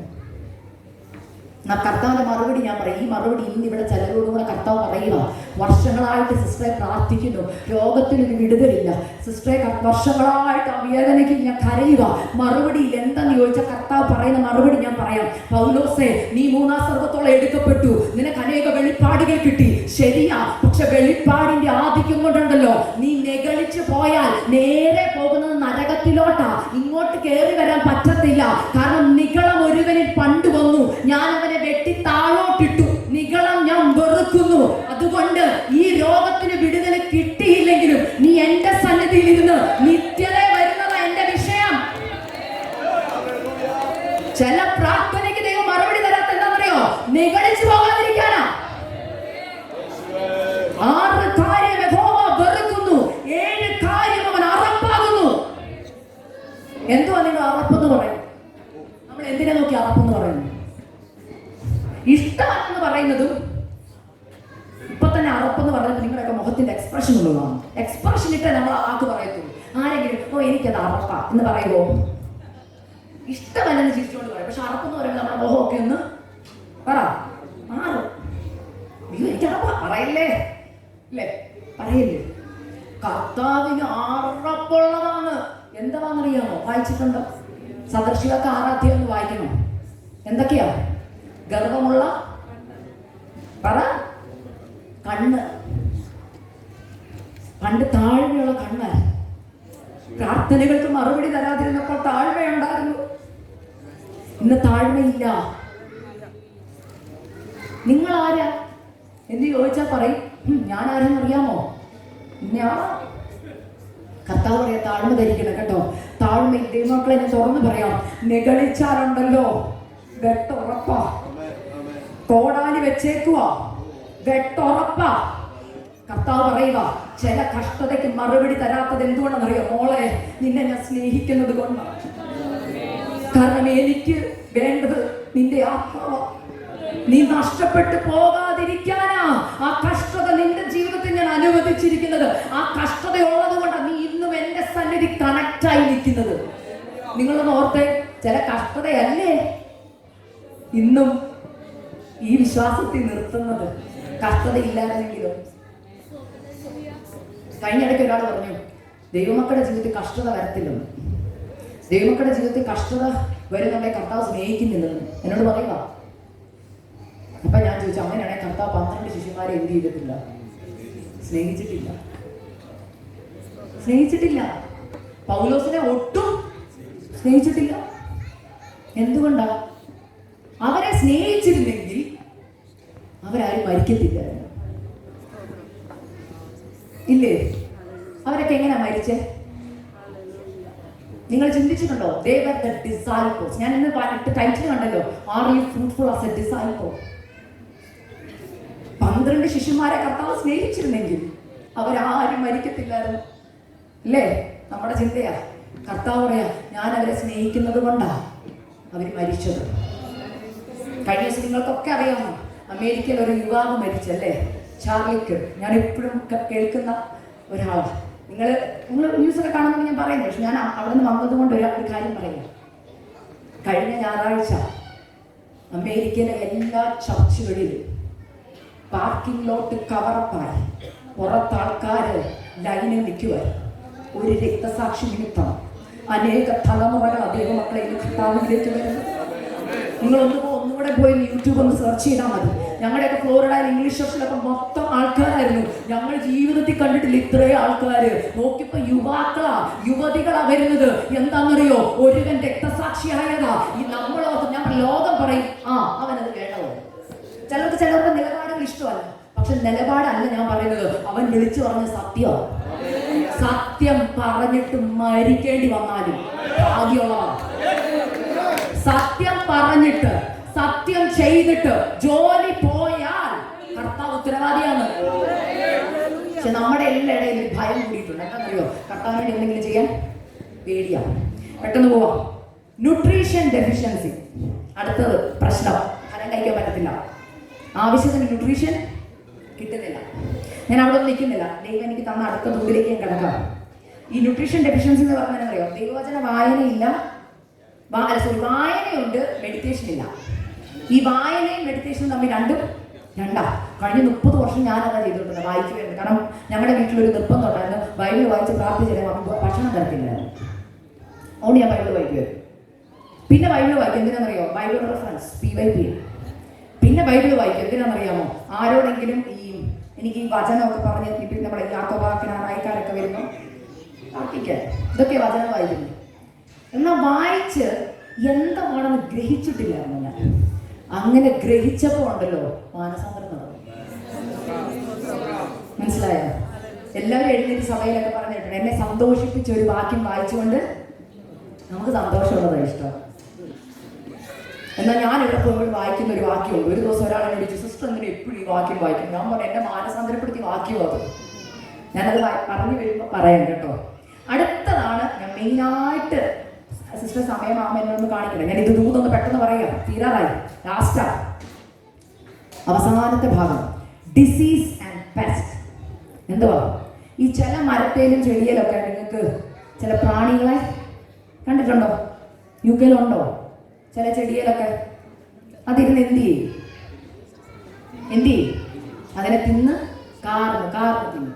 നല്ല വീട്ടുടയവൻ നല്ലതായിട്ട് കെയർ ചെയ്യുന്ന ആൾ എന്ത് ചെയ്യും? അതിനെ കളയും, ഇല്ലേ? ഇല്ലെങ്കിൽ എന്ത് ചെയ്യും? അതവിടെ നിൽക്കാവുന്നേ ഉള്ളൂ. പ്രയോജനമൊന്നും, എന്തിനു വേണ്ടി നട്ടാ പ്രയോജനമൊന്നും വരത്തില്ല. അടുത്ത സെഷനിൽ ഞാൻ ഇതിനെക്കുറിച്ചും കൂടെ പറയാം. പക്ഷേ പെട്ടെന്ന് ഞാൻ പറഞ്ഞു നിർത്താം.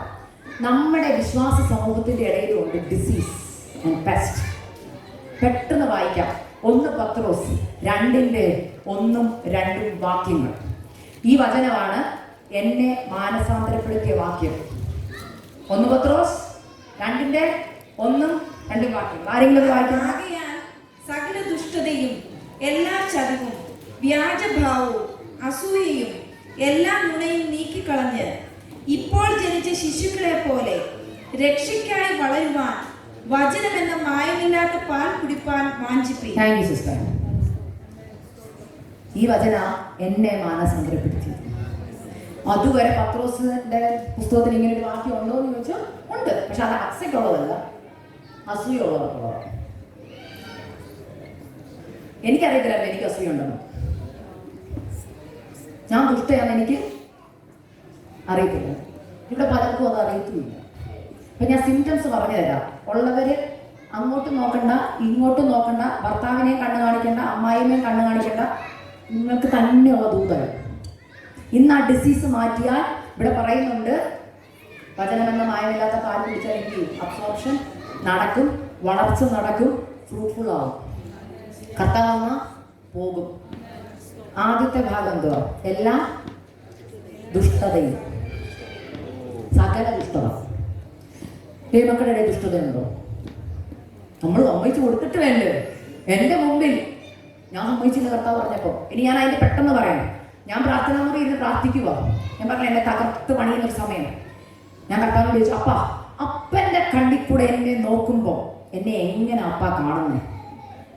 ഞാൻ ചോദിച്ച ചോദ്യം ഇതാ. എനിക്കൊന്ന് അറിയാൻ ആഗ്രഹമുണ്ട്. അപ്പ എന്നെ നോക്കുമ്പോൾ അപ്പയുടെ മുന്നിൽ ഞാൻ ആരാ? പ്രതീക്ഷ ഉത്തരം എന്താണെന്നറിയോ? വെള്ളയൊക്കെ ഇട്ട് നല്ല ക്രൗണൊക്കെ വെച്ച് കർത്താവ് പറയും, മോളെ നീ എൻ്റെ പൊന്നോനെ, നീ എൻ്റെ പൊന്ന കേൾക്കാൻ റെഡിയായിട്ടിരുന്നപ്പോൾ കണ്ണടച്ച് പ്രാർത്ഥിച്ചപ്പോൾ ഞാനൊരു ദർശനം കാണുക. കർത്താവ് പറഞ്ഞു, ഇങ്ങനെയാണ് ഞാൻ നിന്നെ കാണുന്നത്. എന്തായാലും അറിയോ? നാട്ടിലെ ചാണകക്കുഴി കണ്ടിട്ടുണ്ടോ ആരെങ്കിലും? കുറച്ച് പേരെ ചാണകക്കുഴി കണ്ടിട്ടുള്ളൂ. ഇവിടെ അമ്മമാരൊക്കെ മക്കൾക്കൊന്ന് ഇംഗ്ലീഷ് പറഞ്ഞു കൊടുത്തേക്കണേ. എന്തോ ചാണകക്കുഴി? നാട്ടിലെ ചാണകക്കുഴി പോലത്തെ ചേറും മണ്ണും അഴുക്കും കിടക്കുന്ന ഒരു കുഴി. ഈ കുഴിക്കകത്തുനിന്ന് ഒരാൾ എഴുന്നേറ്റ് വരിക. തല തൊട്ട് കാല് വരെ ചെളിയാ, ഫുള്ള് അഴുക്ക. കയറി വന്ന് ഫ്രണ്ട് നിൽക്കുക. കർത്താവ് ചോദിച്ചത് ആരാന്ന് മനസ്സിലായി? ഞാൻ പറഞ്ഞു, ആരാ ഇത്? കണ്ട ഒരു അറപ്പല്ലേ? കർത്താവ് ഇതാ നീ. അയ്യോ ഞാനോ? അയ്യോ ഞാൻ വിചാരിച്ച ക്രൗണൊക്കെ വെച്ച് നല്ല വെള്ള ഗൗണൊക്കെ ഇട്ട്. കർത്താവ് പറഞ്ഞു, അത് നിന്റെ ചെക്ക് ലിസ്റ്റില്. എൻ്റെ അഗ്നിജ്വാലക്കത്തെ കണ്ണ് വെച്ച് നോക്കുമ്പോൾ ഇതാ നിന്റെ ദേഹത്തെ പറ്റി പിടിച്ചിരിക്കുന്നു. എന്തൊക്കെയാണെന്നറിയോ? അഴുക്ക്, ചെളി. കർത്താവിന് വേണ്ടി എന്തെങ്കിലുമൊക്കെ ചെയ്യണമെന്ന് ആഗ്രഹമുണ്ട് എനിക്ക്, ഭയങ്കര ആഗ്രഹമാണ്. കർത്താവിന് വേണ്ടി കൊടുക്കണം, കർത്താവിന് വേണ്ടി പ്രസംഗിക്കണം, കർത്താവിന് വേണ്ടി ചെയ്യണം. കർത്താവ് പറഞ്ഞു എന്നോട് കയ്യിലോട്ട് നോക്കാൻ പറഞ്ഞു. ഞാൻ നോക്കിയപ്പോൾ കയ്യിലൊരു മനോഹരമായ ആപ്പിൾ ഇരിക്കുക. കർത്താവ് ഇങ്ങനെ തരുക എൻ്റെ കയ്യിലോട്ട്. എന്നിട്ട് പറഞ്ഞു, ഇതാണ് നിന്നെ ഏൽപ്പിക്കുന്ന ശുശ്രൂഷ, ഇത് നീ കൊണ്ട് ആർക്കെങ്കിലും കൊടുക്കാൻ പറഞ്ഞു. ഗ്രേസ് സിസ്റ്ററോട് ചോദിക്കട്ടെ, ദേഹം മൊത്തം ചാണകമാണ്, കൈ നല്ല ആപ്പിളുണ്ട്, ഞാൻ കൊണ്ട് തന്നെ മേടിക്കുമോ? എന്താ മേടിക്കാത്ത? ആപ്പിള് നല്ലതല്ലേ? അല്ലേ? കഴുകിയതാ, അതിനൊരു കുഴപ്പമില്ല. പക്ഷെ നിങ്ങൾ ആരും മേടിച്ച് കഴിക്കത്തില്ല. കാരണം എന്താ? ആളെ നോക്കും. ഇന്ന് പലരും പറയുന്ന ഒരു കാര്യമാണ്, എൻ്റെ ഹൃദയം കർത്താവ് അറിയുന്നുണ്ട്.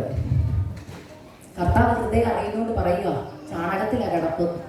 ശുശ്രൂഷ ചെയ്യണമെന്ന് ഭയങ്കര ആഗ്രഹമാണ്, കർത്താവിന് വേണ്ടി ഓടണമെന്ന് ആഗ്രഹം. പക്ഷെ മുറുകെ പറ്റി നിൽക്കുന്ന ചിലതൊക്കെ ഉണ്ടെന്ന്. ആദ്യം പോയി കഴുകൽ പ്രാപിച്ചിട്ട് വന്നാൽ കയ്യിരിക്കുന്ന ശുശ്രൂഷ ദൈവം അത് ഉപയോഗിക്കും, അനേകർക്ക് ആശ്വാസമായി തീരും. ഇല്ലെങ്കിൽ എല്ലായിടത്തും റിജക്ഷൻ വരും. ഇത് കണ്ട അന്നാണ് ഞാൻ കരഞ്ഞത്, ജീവിതത്തിൽ വാദിട്ട് കരഞ്ഞു. ഞാൻ ചോദിച്ചു, അപ്പാ ഞാൻ രക്ഷിക്കപ്പെട്ടതല്ലേ, ഞാൻ സ്നാനപ്പെട്ടതല്ലേ, സ്നാനപ്പെട്ടപ്പോൾ ഇതൊക്കെ കഴുകിയതല്ലേ? കർത്താവ് പറഞ്ഞു, സ്നാനപ്പെട്ടപ്പോൾ കഴുകി, പിന്നെ ഒരു പോക്കല്ലായിരുന്നു അന്ന് പോയത്. ഞാൻ പറയാൻ പലവട്ടം വിളിച്ചപ്പോഴും എന്ത് ചെയ്തിട്ടില്ല, നിന്നിട്ടില്ല. നിനക്ക് നന്മ മതിയായിരുന്നു, നിനക്ക് പ്രാർത്ഥനയുടെ മറുപടി മതിയായിരുന്നു, ഇങ്ങനെ അങ്ങ് പോകുക. ഇപ്പോഴാ എനിക്ക് പിടിക്കാൻ സമയം കിട്ടിയത്, ഞാൻ നിനക്ക് ഒരു ചാൻസും കൂടെ തരുക.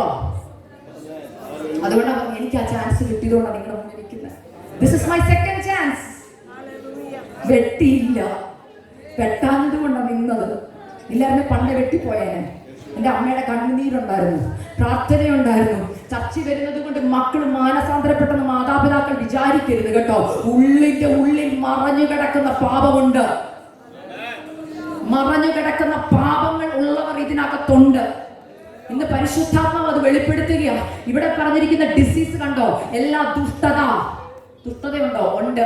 ഞാൻ എൻ്റെ ജീവിതത്തിൽ നിന്ന് പറഞ്ഞു തരുമ്പോൾ പെട്ടെന്ന് മനസ്സിലാവും. ഞാനൊരു നഴ്സിംഗ് ടീച്ചറായിരുന്നു. ചേച്ചിക്ക് അറിയാമെന്ന് ഞാൻ പറയാം. ഞാൻ പഠിച്ച എബനേസർ കോളേജ് ഓഫ് നഴ്സിംഗിൽ തന്നെ പഠനം കഴിഞ്ഞപ്പോൾ ഞാൻ ടീച്ചറായിട്ട് കയറി. പഠിപ്പിക്കാൻ കയറിയപ്പോൾ ഭയങ്കര ആവേശമാണ്. ഞാൻ സ്ട്രിക്റ്റ് ടീച്ചറായിരുന്നു. പണ്ടേ എനിക്ക് ടീച്ചറാവാൻ ഇഷ്ടമായിരുന്നു. സ്ട്രിക്റ്റ് ടീച്ചറായിരുന്നു.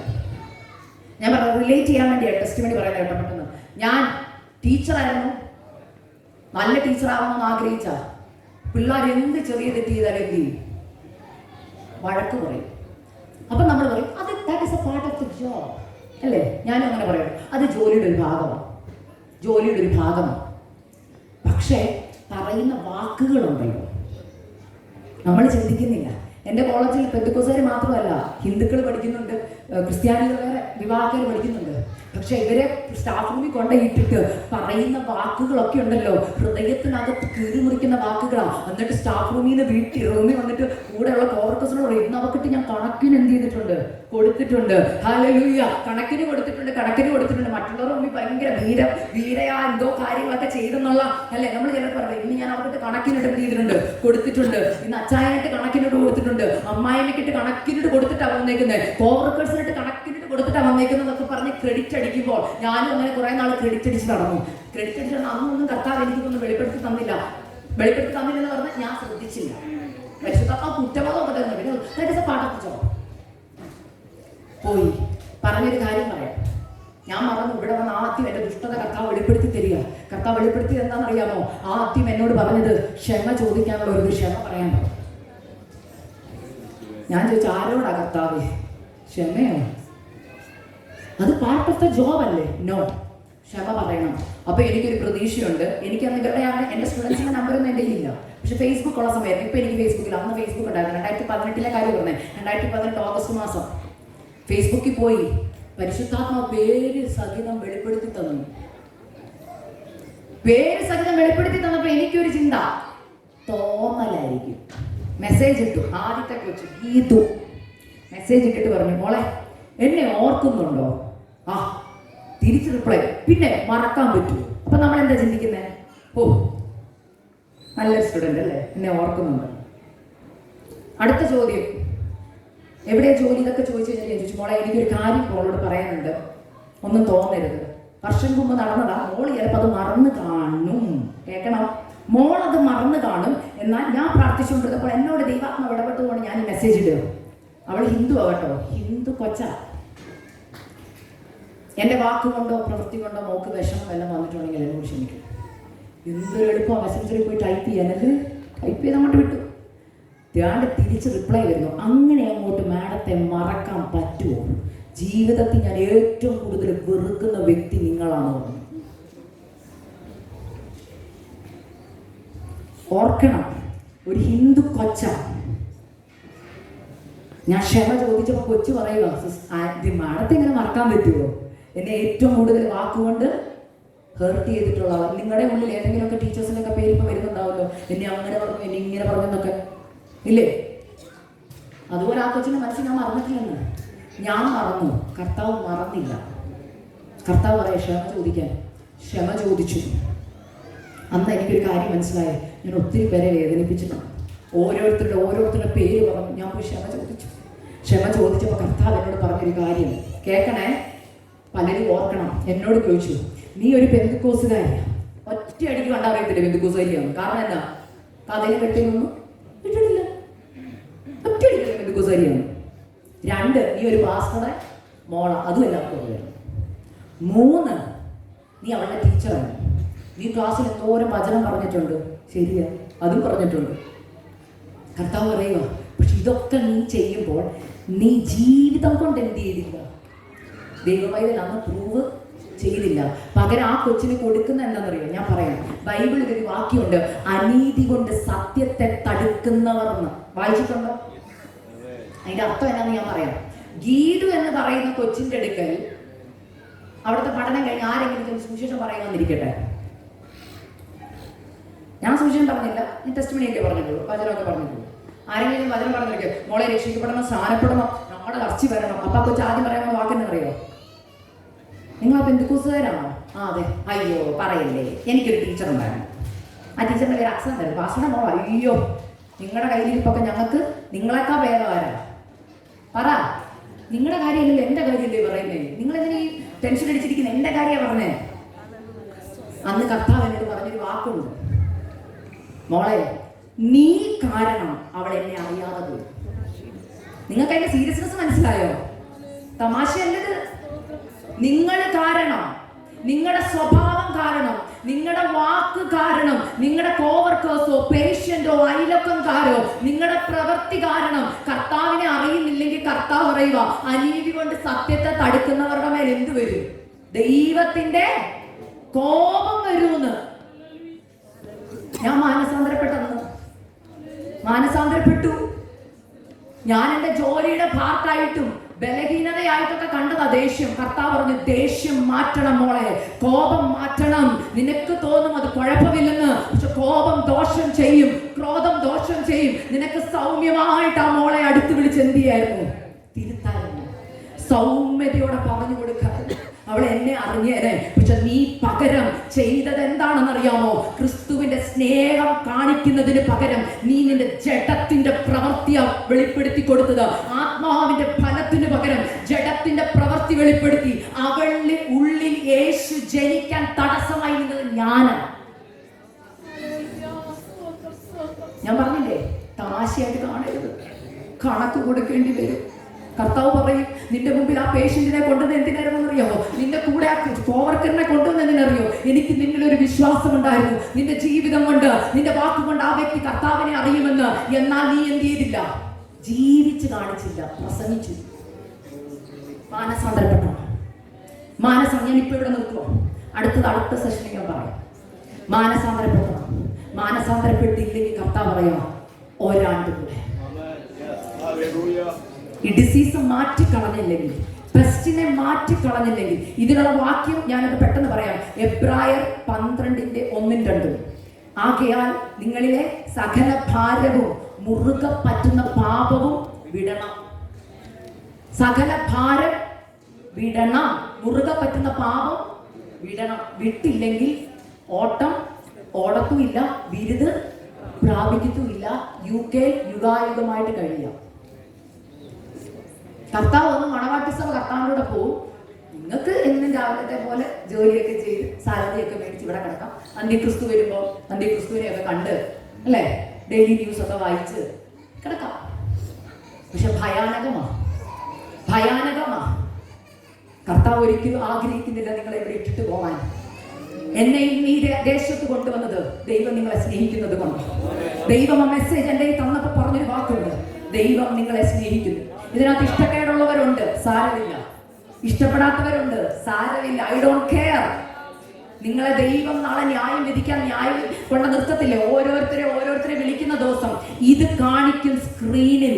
കർത്താവ് ചോദിക്കും, ഞാൻ ഒരാളെ എന്റെ മെസ്സേജുമായിട്ട് വിട്ടായിരുന്നു, അന്നും നിന്റെ മാനസാന്തരത്തിന്റെ ദിവസമായിരുന്നു, പക്ഷെ നീ അത് പുറംകാല് കൊണ്ട് തട്ടിക്കളഞ്ഞെന്ന് പറയുമ്പോൾ ഉത്തരം കൊടുക്കാൻ നിങ്ങളുടെ കയ്യിലുണ്ടെങ്കിൽ രക്ഷപ്പെട്ടു. പക്ഷെ അന്ന് പറയാനൊന്നും കാണത്തില്ല. ഞാൻ പറഞ്ഞു മനസ്സിലായി. കർത്താവ് ഇനി എന്തുവാ നിങ്ങൾക്ക് വേണ്ടി ചെയ്തു തരേണ്ടത്? പട്ടിണിക്കാണോ നിങ്ങൾ? വീട്ടിൽ ദാരിദ്ര്യമാണോ? ആണെങ്കിലും ഞാൻ പറയുക, കർത്താവ് വന്നാ പോണം. അതിനാ ഇറങ്ങിയത്, അതിനാ എല്ലാം വിട്ടത്. മാനസാന്തരത്തിനൊത്തുള്ള ഫലം കായ്ച്ചില്ലെങ്കിൽ വെട്ടിക്കളയുക തന്നെ ചെയ്യും. ഈ ആണ്ട് 2025 തീരാൻ കേവലം കുറച്ച് മാസങ്ങളും ദിവസങ്ങളേ ഉള്ളൂ. ഇന്ന് ഈ സമയം എത്ര പേർ നിങ്ങളുടെ ഹൃദയങ്ങളെ കർത്താവിന്റെ സന്നിധിയിൽ സമർപ്പിക്കും? ഉച്ച കഴിഞ്ഞത്തെ സെഷനിൽ ദൈവവചനം പറയുമ്പോൾ ഞാൻ പറയാം, ഇതിനകത്ത് ആത്മാവിന്റെ ശക്തി ഇറങ്ങും, ഇതിനകത്ത് ചില രോഗികൾ സൗഖ്യമാകും. പക്ഷെ ആദ്യം നടക്കേണ്ടത് സർജറിയാ. ഇന്ന് നിങ്ങളുടെ ഉള്ളിലെ അശുദ്ധി മുഴുവൻ കർത്താവ് പുറത്തെടുക്കും. ഇന്ന് കർത്താവ് പറയുക, നിന്നെ എനിക്ക് എന്റെ മാനപാത്രമായി പണിയാൻ ആഗ്രഹമുണ്ട്. ഇന്ന് സമർപ്പിക്കുന്നവരോട് കർത്താവ് പറയുക, നിന്റെ അശുദ്ധികളെ ഞാൻ വെളിപ്പെടുത്തി തരാം, ഞാൻ നിന്നെ ക്ലീൻ ചെയ്യാം. അധികം ഫലം കായ്ക്കേണ്ടതിന്, അധികം ഫലം കായ്ക്കേണ്ടതിന് നിങ്ങൾ കർത്താവിന്റെ സന്നിധി ചെല്ലുമ്പോൾ കർത്താവ് പറയുക, നല്ലവളും വിശ്വസ്തയുമായ ദാസി, നിങ്ങൾ ചിലപ്പോൾ ഒരു പ്രവൃത്തിയും ചെയ്തില്ലെങ്കിലും നിങ്ങളുടെ ജീവിതം നിങ്ങൾ ജീവിച്ചാൽ ഓർത്തു നോക്കിക്കേ. കർത്താവെ, ഞാൻ വലിയ മിനിസ്ട്രി ഒന്നും ചെയ്തില്ല, ഞാൻ സ്റ്റേജിൽ പ്രസംഗിച്ചില്ല. പക്ഷെ കർത്താവ് പറയും, മോളെ, പക്ഷെ നീ എന്റെ വചനം കാത്തു, നീ എന്റെ വചനം കാത്തു, നീ ജീവിതം കൊണ്ട് കാണിച്ചു കൊടുത്തു ഞാൻ ആരെന്ന്. അങ്ങനെ പറയിക്കാൻ എത്ര പേർക്ക് ഇതിനകത്ത് ആഗ്രഹമുണ്ട്? ഹൃദയംഗമായി ഞാൻ ചോദിക്കുക, ആഗ്രഹമുള്ളവർ ഇപ്പോൾ സമർപ്പിക്കണം. എത്ര പേര് സമർപ്പിക്കുന്നുണ്ട്? കർത്താവേ, അധികം ഫലം കായ്ക്കേണ്ടതിന് ഞാൻ എന്നെ സമർപ്പിക്കുക. ഈ സ്റ്റേജ് ഓഫ് പ്രൂണിംഗ് പാടാ, ചെത്തന് പാടാ. പക്ഷെ ചെത്തിക്കോ അപ്പ, ചെത്തിക്കോ, എനിക്ക് നിത്യത മതി. എത്ര പേർക്ക് നിത്യതയെ കുറിച്ചുള്ള വാഞ്ച ഇന്ന് വന്നിട്ടുണ്ട്? കർത്താവിനോട് പറ, അപ്പ എന്നെ ചെത്തിക്കോ, എന്നെ ചെത്തിക്കോ അപ്പ. എന്നെ കർത്താവിന്റെ ഹിതമുള്ള ആളായിട്ട് എന്നിലെ അശുദ്ധി പുറത്തു വന്ന് എനിക്ക് കർത്താവിന്റെ സന്നിധിയിൽ വാട്ടമില്ലാതെ മാലിന്യമില്ലാതെ നിഷ്കളങ്കയായി വിശുദ്ധിയുള്ളവരായി ദൈവസന്നിധി നിൽക്കുവാൻ ഞാൻ ആഗ്രഹിക്കുന്നു. എത്ര പേര് ആഗ്രഹിക്കുന്നുണ്ട്? എല്ലാവരും എഴുന്നേൽക്കാമോ? ആഗ്രഹിക്കുന്നവർ, ആഗ്രഹിക്കുന്നവർ എഴുന്നേറ്റാൽ മതി. ഇല്ലാത്തവർക്ക് ഇരിക്കാം, മറ്റുള്ളവരെ കാണിക്കാൻ എഴുന്നേൽക്കുകയും വേണ്ട. ആഗ്രഹിക്കുന്നവർ, ഒരു തരിയെങ്കിലും ഹൃദയത്തിൽ ആഗ്രഹമുണ്ട്, കർത്താവിനോട് പറ, ഞാൻ സമർപ്പിക്കുക. നിങ്ങളെ ചുറ്റുമുള്ള ആരെ നോക്കണ്ട, നിങ്ങളും കർത്താവും മാത്രമായിട്ടുള്ള നിങ്ങളെ തന്നെ ഒന്ന് ഡെഡിക്കേറ്റ് ചെയ്യാമോ? കർത്താവേ, എൻ്റെ ഉള്ളിൽ അശുദ്ധി ഉണ്ടപ്പാ. ഞാനൊരു ചെക്ക് ലിസ്റ്റ് ക്രിസ്ത്യനാണ്. ഞാൻ പലപ്പോഴും ചർച്ച വരുന്നത് എൻ്റെ സംതൃപ്തിക്കാണ്. അപ്പൻ്റെ ഹൃദയം ഞാൻ ചോദിച്ചിട്ടില്ല. അങ്ങിന്ന് വന്നാൽ എൻ്റെ പേര് ജീവപുസ്തകത്തിലുണ്ടോ? ദൈവമക്കളെ, എഴുതിയവന് മായ്ച്ചു കളയാനും അധികാരമുണ്ട് കേട്ടോ. എന്നേക്കും അല്ല അത് എഴുതിയേക്കുന്നത്. വെളിപ്പാട് പുസ്തകത്തിൽ എഴുതിയിട്ടുണ്ട്, ജീവപുസ്തകത്തിൽ നിന്റെ പേര് ഞാൻ എന്ത് ചെയ്യത്തില്ല, മായ്ച്ച് കളയത്തില്ല. അപ്പൊ കളയാൻ നമുക്ക് കാണിച്ചു കൊടുക്കാം, മായ്ക്കണോ വെക്കണോ എന്ന്. നിങ്ങളുടെ പേര് ജീവപുസ്തകത്തിൽ ഉണ്ടെങ്കിൽ ധൈര്യത്തോടെ ഇരിക്കാം. ഇല്ല എങ്കിൽ ഇന്ന് മാനസാന്തരപ്പെട്ടോണം. അപ്പ എന്നെ എന്റെ സ്ഥാനത്ത് നിന്ന് മാറ്റും, ആദ്യ സ്നേഹത്തിലേക്ക് എന്നെ മടക്കിക്കൊണ്ടുവരണം. യേശു എന്ന് കേൾക്കുമ്പോൾ, പ്രാണപ്രിയന്റെ പേര് കേൾക്കുമ്പോൾ ഉള്ളിന്റെ ഉള്ളിൽ സ്നേഹം വരുന്നില്ലെങ്കിൽ ഓർത്തോ, ശീതവാനുമല്ല ഉഷ്ണവാനുമല്ല, ശീതോഷ്ണവാനായിരിക്കുകയാ. കർത്താവ് പറയാ, ഉമ്മിണ്ണ് കളയുമെന്ന്. ആകയാൽ പരിശുദ്ധാത്മാവിൽ വീണ്ടും പറയുക, നിങ്ങളുടെ പേരുള്ള വാഗ്ദത്ത നിവൃത്തികൾ വെളിപ്പെടേണ്ടതിന് ഏറ്റവും വലിയ വാഗ്ദത്തം എന്ന് പറയുന്ന കർത്താവിന്റെ മടങ്ങി വരവാ. ആ മടങ്ങി വരവിന് വേണ്ടി നിങ്ങൾ ഓരോരുത്തരും നിങ്ങളെ ഏൽപ്പിച്ചു കൊടുത്തിട്ട്, അപ്പ നന്ദി അപ്പ, എന്നെ പണിതാട്ടെ. നിങ്ങൾ സമർപ്പിക്കുക. ദൈവം നിങ്ങളെ ഈ വചനങ്ങളാൽ അനുഗ്രഹിക്കും.